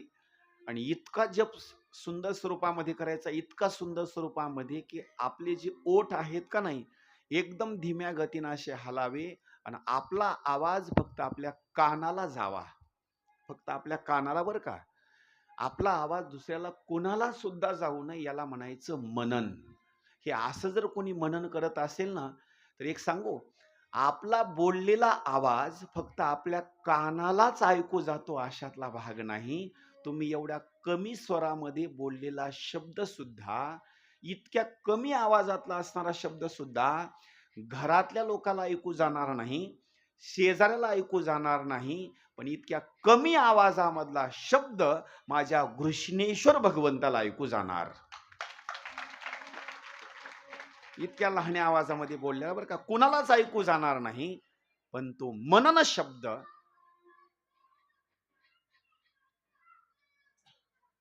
तिकडे कोणीतरी एकदा जावा जरा, त्यांना इथं येऊन बसा म्हणावं जरा. हा कोणीतरी एक जण थांबा तिकडे जाऊन जरा थोडस. भाऊ तुम्ही तिकडे जावा जरा, लेकराकडे जावा जरा तुम्ही, जरा त्यांना शांत बसवायला जरा. मनन असणारा जो शब्द आहे तो भगवान शंकराला असणारा तो ऐकू जातो. आता पहा, हे 3 साधनं सांगितलेलं आहे भगवान शंकराची प्राप्ती करण्याकरता. एक श्रवण म्हणजे ऐकणं. तुम्ही एवढे इथे येऊन बसलात का नाही सांगा, तुम्हाला घर आहे का सगळ्याला? नाही होय, हाय. मग मला सांगा, एवढं घर दार वगैरे सोडून तुम्ही इथे येऊन बसलात, कुणा करता येऊन बसलात? लक्ष आहे ना, कुणा करता? देवा करता बरं का. म्हणजे एवढं घरदार सोडून तुम्ही इथं येऊन बसलात म्हणजे खरं सांगू का, तुमचं खरं प्रेम घृष्णेश्वर भगवंतावर आहे. म्हणजे एवढं घरदार वगैरे सोडून यायला मोकळं नाही. आता खरं सांगा बरं, कुणाच्या घरी सोनं नाही? कुणाच्या घरी सोनं नाही? कुणाच्या घरामध्ये कपाटामध्ये पैसे नाहीत? अहो कुलूप जरी नसलं तर लोकांनी काही जणांना घरामध्ये पुरून ठेवलंय. बरोबर आहे का नाही? पुरून ठेवलंय बरं का. बरं एवढं सोडून देऊन अगोदर तर ते घरचे कोणी घेत नाहीत, एवढं कसं तरी घेतलेलं सोनं नाणं पैसा वगैरे सगळं सोडून द्यायचं आणि 120 रुपयाच्या कुलपावर विश्वास ठेवून तुम्ही इथपर्यंत आलात. किती? 120 रुपयाचं कुलूप आहे, त्याच्यावर विश्वास ठेवून इथपर्यंत आलात. त्याचं कारण एक आहे, आज तुम्ही इथं कथा श्रवण करण्याकरता आलात म्हणजे तुमचं प्रेम भगवान शंकरावर आहे. 100% सांगतो तुम्हाला भगवान शंकराची प्राप्ती होणार म्हणजे होणार. का? तुम्ही एक चित्त या ठिकाणी असं ऐकत असताना, एक चित्त म्हणजे ही श्रवण नावाची पहिली भक्ती आहे. नंबर 2, तुमचा आणि माझी काही ओळख नाही, परिचय नाही, काही नाही. मी ज्या ज्या वेळेला तुम्हाला म्हणतो म्हणा शिव, तुम्ही लगेच म्हणता. म्हणा ओम नमः शिवाय, लगेच म्हणता तुम्ही. म्हणजे तुम्ही कीर्तन सुद्धा करता, म्हणजे देवाचं नामचिंतन तुम्ही करता. तुमच्या हातानं दुसऱ्या क्रमांकाची कीर्तन नावाची भक्ती सुद्धा होते. मी तुम्हाला म्हणलं मनन करा, कमी आवाजामध्ये म्हणा, तुम्ही लगेच मनन म्हणण्याकरता सुरुवात केली. म्हणजे 3 भक्ती तुमच्या हाताने या ठिकाणी झाले, म्हणजे तुम्हाला भगवान शंकराची प्राप्ती आहे. नवे नवे भगवान शंकर तुमची मनोकामना 100% पूर्ण करणार म्हणजे करणार. श्रवण, कीर्तन आणि मनन या 3 गोष्टींना भगवान शंकराची प्राप्ती होते. आता एक पुढला प्रश्न विचारतो, त्याचं बरोबर उत्तर द्या. सांगा, भगवान शंकराची 2 स्वरूपामध्ये पूजा केली जाते. लक्ष करून ऐका बरं का. मग जसं आत्यानं उत्तर दिलं का नाही, तसं उत्तर बरोबर द्या. भगवान शंकराची 2 स्वरूपामध्ये पूजा होते. कोणत्या कोणत्या स्वरूपामध्ये? येतं का लक्षामध्ये? बघा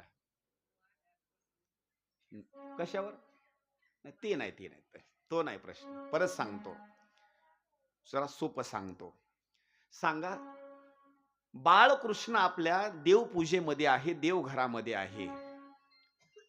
बाळकृष्णाची पिंड आहे का? बाळकृष्णाची काय? मूर्ती आहे. बाळकृष्णाची पूजा करायची म्हटलं तर मूर्तीमध्ये करावी लागते. बर, विठ्ठलाची पूजा करायची म्हटल्याच्या नंतर पिंडीमध्ये पूजा केली जाते का मूर्तीमध्ये पूजा केली जाते? मूर्तीमध्ये. नरसिंह आहेत, त्यांची पूजा मूर्तीमध्येच. एक नाही, अनेक देवता आहेत, अनेक देवता आहेत, यांची पूजा मूर्तीमध्ये आहे. आता सांगा, भगवान शंकराची 2 स्वरूपामध्ये पूजा होते. कोणत्या 2 स्वरूपामध्ये? आता तुम्ही सगळ्यांनीच उत्तर दिलं, टाळ्या वाजवा. आता भगवान शंकराची पूजा होत असताना एक म्हणजे पिंडीमध्येही पूजा होते आणि नंबर 2 ला मूर्तीमध्येही पूजा होते. आता याच्या पुढला प्रश्न सांगा, पिंडीमध्ये पूजा केल्याच्या नंतर त्याचं फळ जास्त मिळतं का मूर्तीमध्ये पूजा केल्याच्या नंतर जास्त मिळतं? वा, टाळ्या वाजवा एकदा, परत एकदा. हे काही पण ऐकायचं नाही बरं का. हे कथा म्हणजे शिवपुराणाची काही ऐकायची नाही. त्याचं कारण एक आहे, चांगली कथा सांगणाऱ्या व्यक्तीने सांगावं. इथून पुढल्या कालावधीमध्ये एखादी सांगण्याकरता जर मी चूक केली ना, तर त्याचं पाप मला भोगावं लागतं बरं का. आणि मी सांगितलेली कथेमध्ये तुम्ही जर इथून पुढल्या कालावधीमध्ये मी जशी सांगल तशी पूजा केली, अर्ध पुण्य मला मिळतं. इथून पुढल्या कालावधीमध्ये पूजा करत असताना भगवान शंकराची फळ जर जास्त मिळवायचं असेल तर मूर्तीमध्ये पूजा करूच नका. फळ जर जास्त मिळवायचं असेल ना, तर पूजा कशामध्ये करा? पिंडीमध्ये करा. मूर्तीमध्ये पूजा करू नका असं म्हणत नाही मी, फक्त त्याच्यामध्ये पुण्य मात्र मिळत असताना कमी मिळतं. आणखी याला दृष्टांत चांगला सांगतो. तुमच्या इकडं सोयाबीन पेरतात का? थोडीफार पेरतात. बर. तूर पेरतात का? बर. जर घरचंच बी घेतलं आणि शेतामध्ये नेऊन पेरलं आणि एका शेतकऱ्यानं लासूर स्टेशनला गेला आणि चांगल्या दुकानामधून चांगल्या कंपनीची बॅग घेऊन आला, घरच्या बियाला जास्त उतार येतो का ती कंपनी जर चांगली जर असेल तर त्याला जास्त उतार येतो? कंपनीच्या. आता लक्षात आलं ना? म्हणजे तसं हे उतार येण्याकरता, आपल्याला जास्त फळ मिळण्याकरता मूर्ती पूजेमध्ये उतार येईल, पण कमी उतार येईल. पण जर पिंडीमध्ये जर पूजा केली तर तुम्हाला फळ मात्र जास्त मिळणार. मग इथून पुढे पूजा जास्त कशामध्ये करायची? पिंडीमध्ये. आणि लक्ष करून ऐका, कुणाच्या देवघरामध्ये जर पिंड नसेल, लक्ष करा, कुणाच्या देवघरामध्ये जर पिंड नसेल तर इथून पुढल्या कालावधीमध्ये पिंड विकत आणा. पिंड विकत आणा आणि त्या पिंडीची पूजा करण्याकरता सुरुवात करा. पिंड सुद्धा देवघरामध्ये असणं फार गरजेचं आहे. म्हणजे पिंडीची असणारी पूजा मात्र करायची. आता लक्ष करा, याच्यामध्ये फरक एक आहे.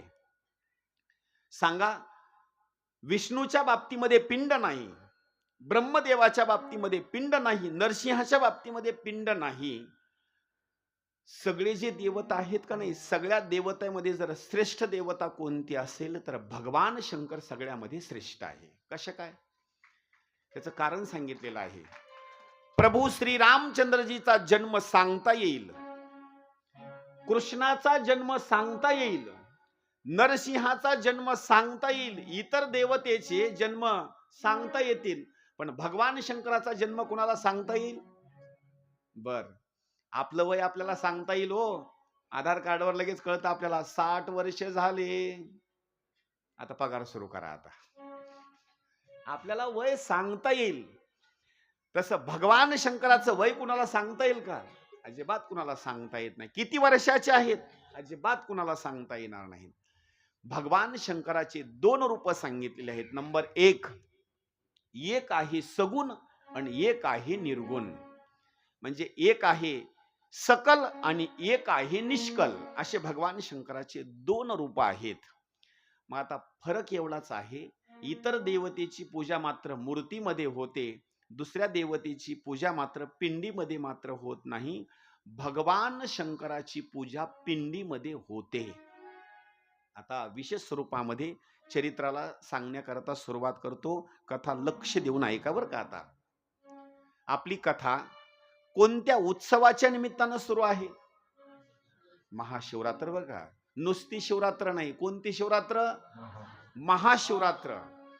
पण ही महाशिवरात्र नेमकी कधी उत्पन्न झाली, कधी प्रगट झाली आणि भगवान शंकराची पिंड सगळ्यात अगोदर कुठं तयार झाली, याचं पहिलं चरित्र या ठिकाणी श्रवण करा.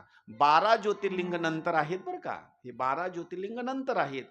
सगळ्यात अगोदरची पिंड जर कुठं तयार झाली असेल तर तिचं चरित्र या ठिकाणी सुरुवात होतं. आता लक्ष देऊन ऐका. एक दिवस भगवान ब्रह्मदेव आणि भगवान विष्णू या दोघांमध्ये थोडासा असणारा वाद निर्माण असणारा झाला. ब्रह्मदेव हंसावर विराजमान झाले आणि क्षीरसागराच्या ठिकाणी असणारे गेले. त्या क्षीरसागर निवासी भगवान विष्णूचं चरित्राच्या बाबतीमध्ये अनेक ठिकाणी वर्णन आणि स्तुती केलेली आहे. सकल देवा आधी देवा, कृपाळू आदी केशवा, महानंदा महानुभवान सदाशिवा सहस्र रूपा. ही भगवान शंकराची स्तुती. तशी क्षीरसागर निवासी भगवान विष्णूची सुद्धा स्तुती केलेली आहे. चक्रधरा विश्वंभरा, गरुड ध्वजा करुणाकरा, सहस्रपादा सहस्र करा, क्षीरसागरा शेष नयना, कमल नयना कमलापती, कामिनी मोहन मदन मूर्ती, भवतारका धरिता क्षिती, वामन मूर्ती त्रिवेक्रमा, आगाये सगुणा निर्गुणा, जगजीवीच्या जगजीवना, वसुदेव देवकी नंदना, बाळरांगना बाळकृष्णा. भगवान विष्णूची असणारी ही स्तुती आहे. ब्रह्मदेव भगवान विष्णूच्या क्षीरसागराच्या ठिकाणी गेले आणि भगवान विष्णूनं काय केलेलं आहे, आंथरलेला आहे तो साप. भगवान विष्णू कशावर झोपतात? सापावर. अनंत असणाऱ्या त्या सापाला असणाऱ्या अशा फणा आहेत आणि सापावर शांत असणारे असे झोपलेले आहेत. कधी सांगतो आता इथून पुढं बरं का, उन्हाळ्यामध्ये शांत जर झोपायचं असेल तर खाली 2-4 आतरा, काय शाली रगी वगैरे हे अशा गाद्या वगैरे नाही बरं का, असं 2-4 आत्रा. काय साप. अहो नुसतं ऐकलं साप साप इथं काही निघालेलं नाही, काही नाही असं काय. ते अधून मधून मला थोडस घ्यावं लागतं बरं का, माणूस अशी शांत बसले असतात असं. हा, असा सापावर भगवान विष्णू असे झोपलेले आहेत. पाय दाबण्याकरता कोण आहे माहिती? माता लक्ष्मी माता पाय चिपत आहेत आणि भगवान विष्णू असे झोपलेले आहेत. भगवान ब्रह्मदेव आले आणि ब्रह्मदेव आल्याच्या नंतर ब्रह्मदेवानी भगवान विष्णूला सांगितलं, उठो वत्स, उठा, किती दिवसापर्यंत झोपता? मी तुमचे वडिलाच्या स्वरूपामध्ये मी तुमचा वडील आहे, उठा आणि माझं दर्शन घ्या. भगवान विष्णू हसले आणि हसून सांगितलं, तुम्ही माझे आई वडील नाहीत, उलट मीच तुमचा आई वडील आहे. ब्रह्मदेवाचा जन्म कुठून झालेला आहे? ब्रह्मदेवाचा जन्म कुठून झालेला आहे? भगवान विष्णूची बेंबी, नाभी कमल, त्याच्यामधून कमळाचं देठ, कमळ असं फुडलं आणि त्याच्यामध्ये जन्म कुणाचा झाला? ब्रह्मदेवाचा. ब्रह्मदेवाचा. बेंबीमधून कमळाचं देठ बाहेर आलं आणि कमळामधून जन्म झाला ब्रह्मदेवाचा. मग आता ब्रह्मदेवाचे आई वडील कोण? विष्णू. ब्रह्मदेवाला ब्रह्मदेव सांगतात, मी संपूर्ण सृष्टी निर्माण केली, या जगताचे आई वडील मी आहे, मी आलेलो आहे, तुम्ही उठा, माझी पाद्य पूजा करा, माझ्या गळ्यामध्ये हार घाला, माझं दर्शन घ्या. भगवान विष्णू हसले ना हसून सांगतात, अहो तुम्ही विसरून गेलात, तुमची जी उत्पत्ती आहे, तुमचा जो जन्म आहे, माझ्या नाभी कमलापासून असणारं कमळाचं देठ उत्पन्न झालं, त्या कमळाच्या फुलामधून तुमचा जन्म झाला, विसरून गेलात का? भगवान विष्णूने सांगायचं, तुम्ही माझ्या पाया पडा, आणि ब्रह्मदेवानं सांगायचं, तुम्ही माझ्या पाया पडा. आणि ही एक गोष्ट अशी आहे बरं का, पाया जर आपल्याला दुसऱ्याकडून पडून घ्यायचा असेल तर आपण स्वतः त्याच्या पाया पडा, तो आपल्या पाया पडेल बरं का. मी काय सांगतो कळालं का तुम्हाला? जर तुम्हाला दुसरा माणूस आपल्या पाया जर पडावा असा वाटत असेल तर तुम्ही काय करायचं, अगोदर त्याच्या पाया पडायचं. मग त्याच्या पाया पडले की तुम्ही नका नका नका नका तसं कशाला, तुम्ही माझं दर्शन घेतलं, मी तुमच्या एकदा पाया पडतो. म्हणजे देवाणघेवाण आहे बरं का हे. आपण त्याच्या पाया पडले की तो आपल्या पाया पडतो. मी तर कुठेही गेलो का नाही, दुसऱ्याला जर आपल्या पाया पडवायचं असेल तर मी त्याच्या पाया पडतो अगोदर. कशा करता? तो आपल्या पाया पडतो ना मग. आणि लहान कोणी नाही तर या ठिकाणी मोठा सुद्धा कोणी नाही. पंढरपुरामध्ये जर गेले ना तर पंढरपुरामध्ये गेल्याच्या नंतर लहान नाही मोठा नाही कोणी नाही, पाया पडे जन एकमेका, एकमेकाच्या पाया लोक तिथं पडतात. आणि इथं सुद्धा तुम्हाला सांगू का, इथं कोणी लहान नाही. पंढरीच्या लोका नाही अभिमान,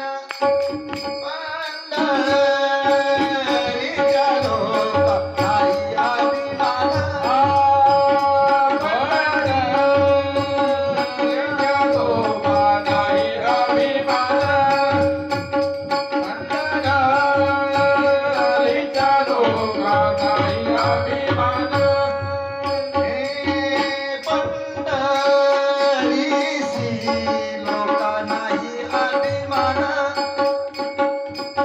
लोका नाही अभिमान. अभिमान पाया पडे जन एकमेका, पाया पडे जन एकमेका, पंढरीच्या लोका नाही अभिमान, पंढरीच्या लोका नाही अभिमान.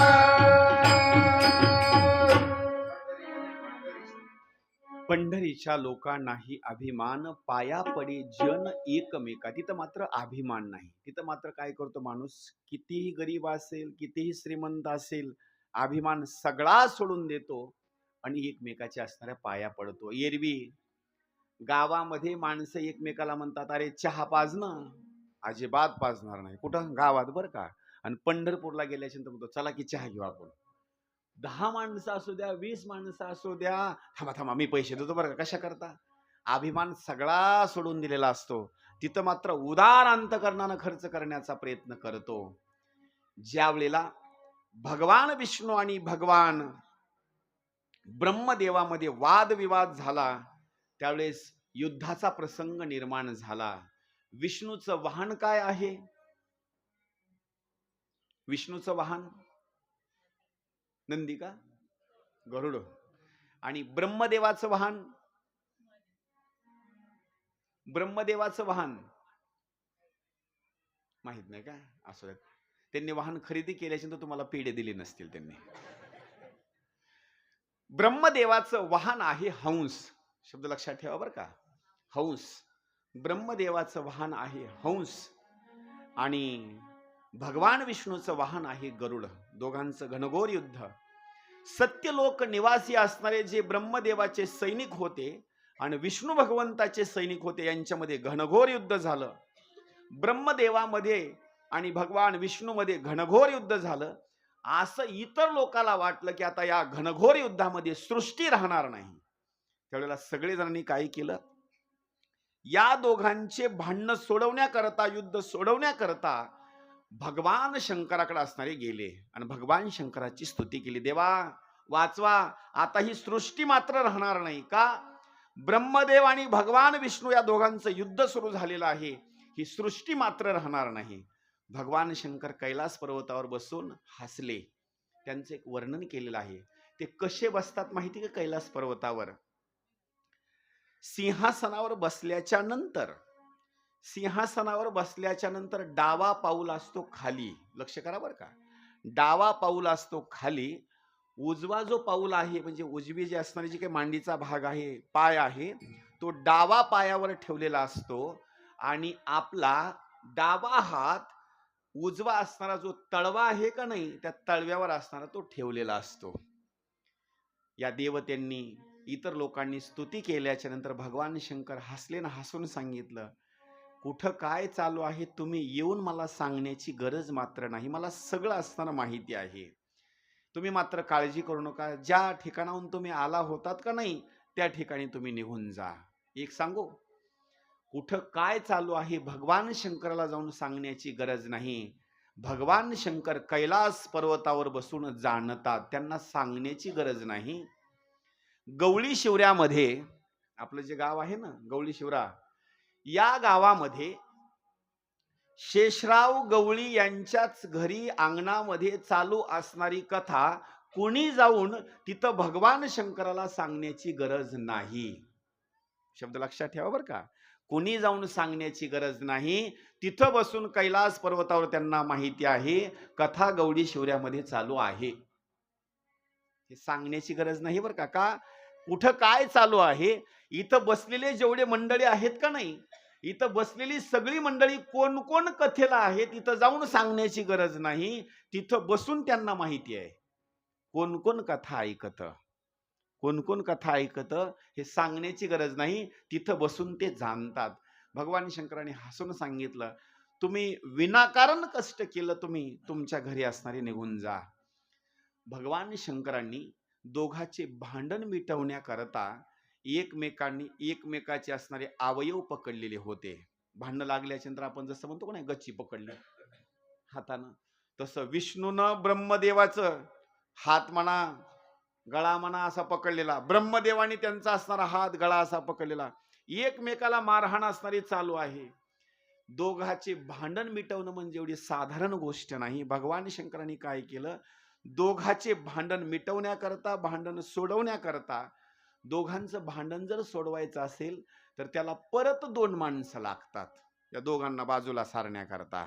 एकानं इकडं ओढावं लागतं आणि एकानं इकडं ओढावं लागतं. त्याच्यानंतर ते भांडणं मिटतात. पण धरल्याच्या नंतर तर माणसाला लय जोर येतो बरं का. सोडा एकदा याची, एकदा बघू द्या, सोडा एकदा. ओढल्याच्या नंतर तर मग तो धावतच जातो बरं का आता. आणि सोडून दिल्यास मग काहीच नाही, भांडणं लवकर मिटतात बरं का. पकडल्याच्या नंतर तसंच होतं ते. भगवान शंकरांनी काय केलं, दोघांचे भांडण मिटवण्याकरता दोघांच्या मध्येच, लक्ष करा बरं का, दोघांच्या मध्ये एक माईक नाही बरं का, दोघांच्या मध्ये एक अग्निस्तंभ प्रगट केला. अग्निस्तंभ म्हणजे अग्नीच हो, दोघाच्या मध्ये अग्निस्तंभ म्हणजे अग्नीच्या ज्वाळा अशा प्रगट केल्या. उंच असणारा अग्नीचा असणारा स्तंभ, लाल बुंद असणारा अग्निस्तंभ ज्या वेळेला दोघाच्या मध्ये प्रगट झाला, एकमेकाला हात सोड म्हणण्याची गरज पडली नाही, दोघांनी हात सोडून दिले. एक एका साईडला आणि एक एका साईडला. दोघा जणांनी निर्णय घेतला, हे आपल्या भांडणाच्या मध्ये हा अग्निस्तंभ नेमका कुठून प्रगट झाला. ब्रह्मदेव विष्णूला विचारतात आणि विष्णू ब्रह्मदेवाला विचारतात. विष्णू म्हणतात ब्रह्मदेवाला, तुम्ही निर्माण केला का? ब्रह्मदेव म्हणतात, तुम्ही निर्माण केला का? दोघांनी सांगितलं, मी पण निर्माण केला नाही. आणि ब्रह्मदेव म्हणतात, मी पण निर्माण. मग आला तरी नेमका कुठून? दोघांनी सांगितलं, आता एक काम करायचं, आपल्या दोघतामध्ये, या दोघांमध्ये नेमका श्रेष्ठ कोण याच्याकरता आता शर्यत लावायची, पैज लावायची. कशी? भगवान विष्णूंनी सांगितलं, मी या अग्निस्तंभाच्या शेवटच्या मुळाला जाणार. याचं किती असणार, जे मूळ खाली आहे ना खोलपर्यंत, तिथपर्यंत मी जाणार आणि याचा पत्ता लावणार खाली किती खोल आहे. विष्णूंनी सांगितलं, ब्रह्मदेवा, तुम्ही या अग्निस्तंभाच्या उंच असणाऱ्या शिखरावर असणाऱ्या टोकापर्यंत जायचं, याचं शिखर बघायचं आणि परत खाली यायचं. दोघाच्या अगोदर, आपण जे दोघ जण आहेत ना, दोघापैकी जो अगोदर इथं येईल, आपल्या दोघांमध्ये सर्वश्रेष्ठ तो. काय केलं? भगवान विष्णूंनी सुकराचं रूप घेतलं. सुकर, सुकर कळतो का? हा वा वा, छान छान. सुकर, भगवान विष्णूंनी सुकराचं रूप घेतलं आणि त्या अग्निस्तंभाच्या खाली असं जाण्याकरता असणारी सुरुवात केली. ब्रह्मदेवानं हंसाचं असणारं रूप घेतलं आणि हंसाचं रूप घेतल्याच्या नंतर वर जाण्याकरता सुरुवात केली. अनेक वर्षाचा कालावधी झाला. ब्रह्मदेव उंच वर जात असताना ते थकून गेले.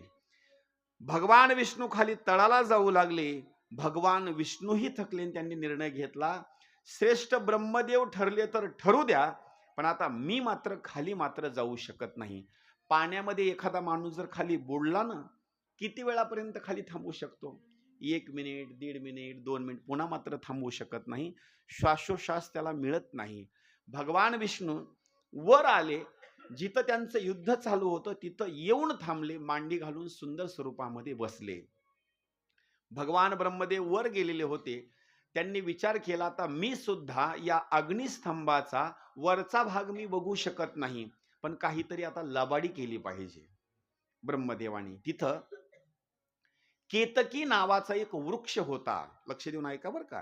केतकी नावाचा असणारा वृक्ष होता. त्याचं दुसरं नाव असणारं सांगितलेलं आहे केवडा. कुणाला कळतं का? केवडा कळतो का? केतकी किंवा केवडा, तिथे एक वृक्ष होता आणि त्या वृक्षाचं एक असणारं फूल असं खाली झुकलेलं होतं. त्याचं देठ मात्र असं खाली झुकलेलं, पण अनेक वर्षापासून असा खाली झुकलेला होता. त्याची पडण्याची खाली वेळ होती, पण ते खाली मात्र पडत नव्हतं. किती कौतुकाची गोष्ट आहे. देठ मात्र असणारं असं सुकून गेलेलं, खाली पडण्याची असणारी भूमिका, पण त्याला भगवान शंकरानं धारण केलेलं होतं. त्याला पडू दिलं नाही. कारण कुणाच्या मनामध्ये काय असेल, देवाच्या मनामध्ये जर आलं ना, आले देवाची या मना तेथे कोणाचे चालेना. त्या फुलाला सुद्धा खाली पडू दिलं नाही. भगवान ब्रह्मदेव तिथं गेले आणि ब्रह्मदेवानी त्या केवड्याला, केतकी नावाच्या वृक्षाला प्रश्न विचारला, बाबा अरे इथं तू कसा काय? सांगितलं, देवा मी सुद्धा या अग्निस्तंभाचं उंच शिखराचा भाग पाहण्याकरता मी आलो होतो, पण मी सुद्धा वर जाऊ शकत नाही. माझी एक विनंती आहे, तुम्ही सुद्धा वर जाऊ नका, इथून खाली परत जा. ब्रह्मदेवाने निर्णय दिला, बाबा एक काम करशील का? फक्त एक माझं काम कर. माझ्यामध्ये आणि विष्णूमध्ये एक पैज लागलेली आहे. फक्त तुला जर विचारलं ना, तर तू असं सांगायचं, माझ्या डोळ्याच्या देखत ब्रह्मदेवांनी या अग्निस्तंभाचा उंच शिखराचा भाग बघितला, एवढी फक्त खोटी साक्ष दे. कोणी जरी सांगत असेल तर खोटी साक्ष कधी द्यायची नाही बरं का, अजिबात द्यायची नाही. शेवटी त्या केतकी नावाच्या वृक्षानं ब्रह्मदेवाचं ऐकलं, खाली आले. खाली आल्याच्या नंतर ब्रह्मदेवानं सांगितलं भगवान विष्णूला, तुम्ही या अग्निस्तंभाचं मूळ पाहिलं का? भगवान विष्णू सांगितलं, हात जोडून, मी काही बघू शकलो नाही बरं का, भगवान विष्णूनं खरं खरं असणारं सगळं सांगून टाकलं. ब्रह्मदेवाला विचारलं, तुम्ही या अग्निस्तंभाचं वरचं टोक पाहिलं का? ब्रह्मदेवानं हसून सांगितलं, मी स्वतः पाहिलं. विष्णूनं प्रश्न विचारला, याला साक्षीदार कोण? आणि कथेमध्ये भाग आलेला आहे बरं का. कुठं सांगितलेलं आहे? गायीनं साक्ष दिली. लक्ष करा, कुठं सांगितलेलं आहे? गायीनं साक्ष दिली की माझ्या डोळ्याच्या देखत ब्रह्मदेवानं या कळसाचा असणारा भाग पाहिला. आणि शिवमहापुराणामध्ये वर्णन केलेलं आहे, त्या केतकी नावाच्या वृक्षानं, त्या झाडानं, फुलानं असणारी साक्ष दिली. माझ्या डोळ्याच्या देखत ब्रह्मदेवानं या अग्निस्तंभाचा वरचा असणारा कळसाचा भाग पाहिला. असं बोलल्याबरोबर भगवान शंकराला राग आला. रागाच्या भरामध्ये भगवान शंकरांनी आपली जी भुवई आहे ना, या भुवईच्या मध्य भागामधून, लक्ष करा, जिथं आपण गंध लावतो, या भूमध्यामधून भैरवाची असणारी निर्मिती केली. तुम्ही भैरवनाथाचं मंदिर कुठं बघितलेलं आहे का? भैरवनाथाचं मंदिर मला वाटतंय सांगवीला आहे. बरोबर आहे बरं का? हा, भैरवनाथ तुम्ही जे दर्शनाला जाता का नाही तिथं, आणि काशीला सुद्धा भैरवनाथाचं मंदिर आहे बरं का. हा, आणि सगळ्या काशीचं संरक्षण जर कोण करत असेल, कोण करतो? काशीचं संरक्षण भैरवनाथ करतो. काशीचं संरक्षण. आणि हा भैरवनाथ म्हणजे दुसरा तिसरा कोणी नाही, भगवान शंकराचाच अवतार आहे. म्हणजे सांगवीचा जो भैरवनाथ आहे तो सुद्धा दुसरा तिसरा कुठला देव नाही बरं का. तो साक्षात भगवान शंकरच आहे. म्हणजे भगवान शंकराचा तो एक अवतार आहे. भूमध्यामधून म्हणजे दोन भुवयाच्या मध्य भागातून गंध लावण्याच्या ठिकाणामधून भगवान शंकराला राग आला. माझा महिमा कुणीच जाणू शकत नाही, माझं मूळ पण कुणी पाहू शकत नाही, आणि कळसाचा भाग सुद्धा कुणी बघू शकत नाही. ब्रह्मदेवानी कसा पाहिला? खोटं असं बोलण्याकरता का सुरुवात केली? म्हणून राग आला. आणि रागाच्या भरामध्ये भैरवनाथाची उत्पत्ती त्या दोन्ही भुवयाच्या मध्य भागातून केली. बोलिए भैरवनाथ भगवान की जय, बोलिए भैरवनाथ भगवान की जय. त्या भैरवनाथाची उत्पत्ती झाली, जन्म झाला. आणि भैरवनाथानं हात जोडून सांगितलं, देवा माझ्या उत्पत्तीचं कारण सांगा, मला काहीतरी काम द्या. सांगितलं, ज्या ब्रह्मदेवानं माझा कळसाचा भाग पाहिला असं ज्या मुखानं बोलण्याकरता सुरुवात केली, त्याचं हे मुख शिरकमल मात्र ठेवू नका. भैरवनाथानं काय केलं? खडग हातामध्ये घेतलं, आणि ब्रह्मदेवाला एक आणि दोन शिरकमल नव्हते, 5 असणारे शिरकमल होते. ज्या मुखानं खोटं बोलण्याकरता सुरुवात केली, ते मुख शिरकमल मात्र त्या भैरवनाथानं मात्र ठेवलं नाही. त्याचा शिरच्छेद असणारा करून टाकला. आणि ब्रह्मदेवाला भगवान शंकरांनी शाप देऊन टाकला, इथून पुढल्या कालावधीमध्ये तुम्ही लबाड बोलल्यामुळं पृथ्वी तलावर तुमची मात्र कुठं सुद्धा पूजा मात्र होणार नाही. ब्रह्मदेवाची पूजा कुठंच नाही बरं का, अजिबात नाही. बर, जसा भगवान विष्णूचा प्रत्येक ठिकाणी उत्सव होतो, तसा ब्रह्मदेवाचा कुठं उत्सव होतो का? कुठं सुद्धा नाही. कशामुळं? फक्त लबाड बोलण्यामुळं. हात जोडतो बरं का, लक्ष करा, आता हे आपल्या कामाचं सांगतोय. जर ब्रह्मदेव लबाड बोलले तर त्याची पृथ्वी तलावर कुठंच पूजा नाही. आणि तुम्ही तर मनुष्य आहेत साधारण, तुम्ही जर लबाड बोलला तर तुमची पूजा होईल का? काय बोलतो लक्षात येलं का? काही लोक आपल्या इकडे एक म्हण आहे, लबाडाचा आवतन काय खरं आहे त्याचं? लबाड आहे तो, लबाड. ब्रह्मदेवाची पूजा कुठं सुद्धा नाही. ब्रह्मदेवाला परत अवतार घ्यावा लागला. कोणता? ब्रह्मा सोपान तो झाला. ब्रह्मदेवाची पूजा कुठं नाही, पण ब्रह्मदेवाला सोपान देवाचा अवतार घ्यावा लागला. म्हणजे संत सोपान काका बर का, त्यांची पूजा आहे ती ब्रह्मदेवाचाच अवतार आहे, पण साक्षात ब्रह्मदेवाची पूजा मात्र कुठं सुद्धा नाही. भगवान विष्णूनं भगवान शंकराची स्तुती केली, बोलण्याकरता सुरुवात केली, देवा मी मात्र तुमच्या त्या अग्निस्तंभाचं मूळ मात्र पाहू शकलो नाही, मला माफ करा बर का. तुमचा अंत सुरुवात कोणी सुद्धा पाहू शकत नाही. मी तुमचा असणारा एक बालकाच्या स्वरूपामध्ये, मुलाच्या स्वरूपामध्ये आहे. करा क्षमा अपराध, महाराज तुम्ही सिद्ध. भगवान शंकराला असणारा आनंद वाटला आणि भगवान शंकरांनी भगवान विष्णूला आशीर्वाद देऊन टाकला, इथून पुढल्या कालावधीमध्ये तुमची जर कोणी पूजा केली तर ती पूजा मला मिळेल. लक्ष करा बरं का, विष्णूची पूजा केली भगवान शंकराला मिळते आणि भगवान शंकराची कोणी पूजा केली तर विष्णूला मिळते. उजवे वाम भाग तुका म्हणे एकची अंग, हरिहरा भेद नाही नका करू वाद, एक एकाचे हृदयी आणि गोडी साखरेच्या ठाई. भगवान ब्रह्मदेवानी आणि भगवान विष्णूंनी भगवान शंकराला हात जोडले सांगितलं, देवा आम्ही दोघंही चुकलो बरं का, आता आम्हाला माफ करा तुम्ही. आज तुमचं आम्हाला दर्शन झालं, एकदम असणारा आम्हाला आनंद वाटला. आता आमची एक विनंती आहे, इथून पुढल्या कालावधीमध्ये तुमचं आम्हाला दर्शन घ्यायचं आहे, नित्य दर्शन घ्यायचं आहे. याच्याकरता काहीतरी युक्ती करा.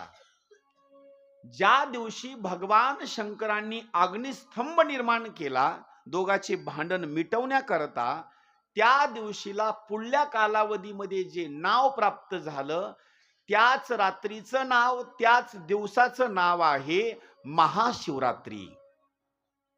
हे जे आपण महाशिवरात्रीचा उत्सव आहे का नाही, ज्या दिवशी दोघांचे भांडण मिटवण्याकरता अग्निस्तंभामध्ये असणारे प्रगट झाले, त्या दिवसाचं नाव आहे शिवरात्री, नवे नवे महाशिवरात्री. आणि ब्रह्मदेवाने आणि भगवान विष्णूने बोलण्याकरता सुरुवात केली, देवा तुमची आम्हाला पूजा करायची आहे, याच्याकरता एखादं साधन सांगा आम्हाला, किंवा एखादी पूजा करण्याच्या भूमिकेमध्ये काहीतरी आम्हाला साधनाच्या भूमिकेमध्ये काहीतरी युक्ती करा. काय केलं भगवान शंकरांनी, अरुणाचल नावाचा प्रदेश आहे, नाव आपण ऐकलं असेल तर, अरुणाचल प्रदेश बरं का.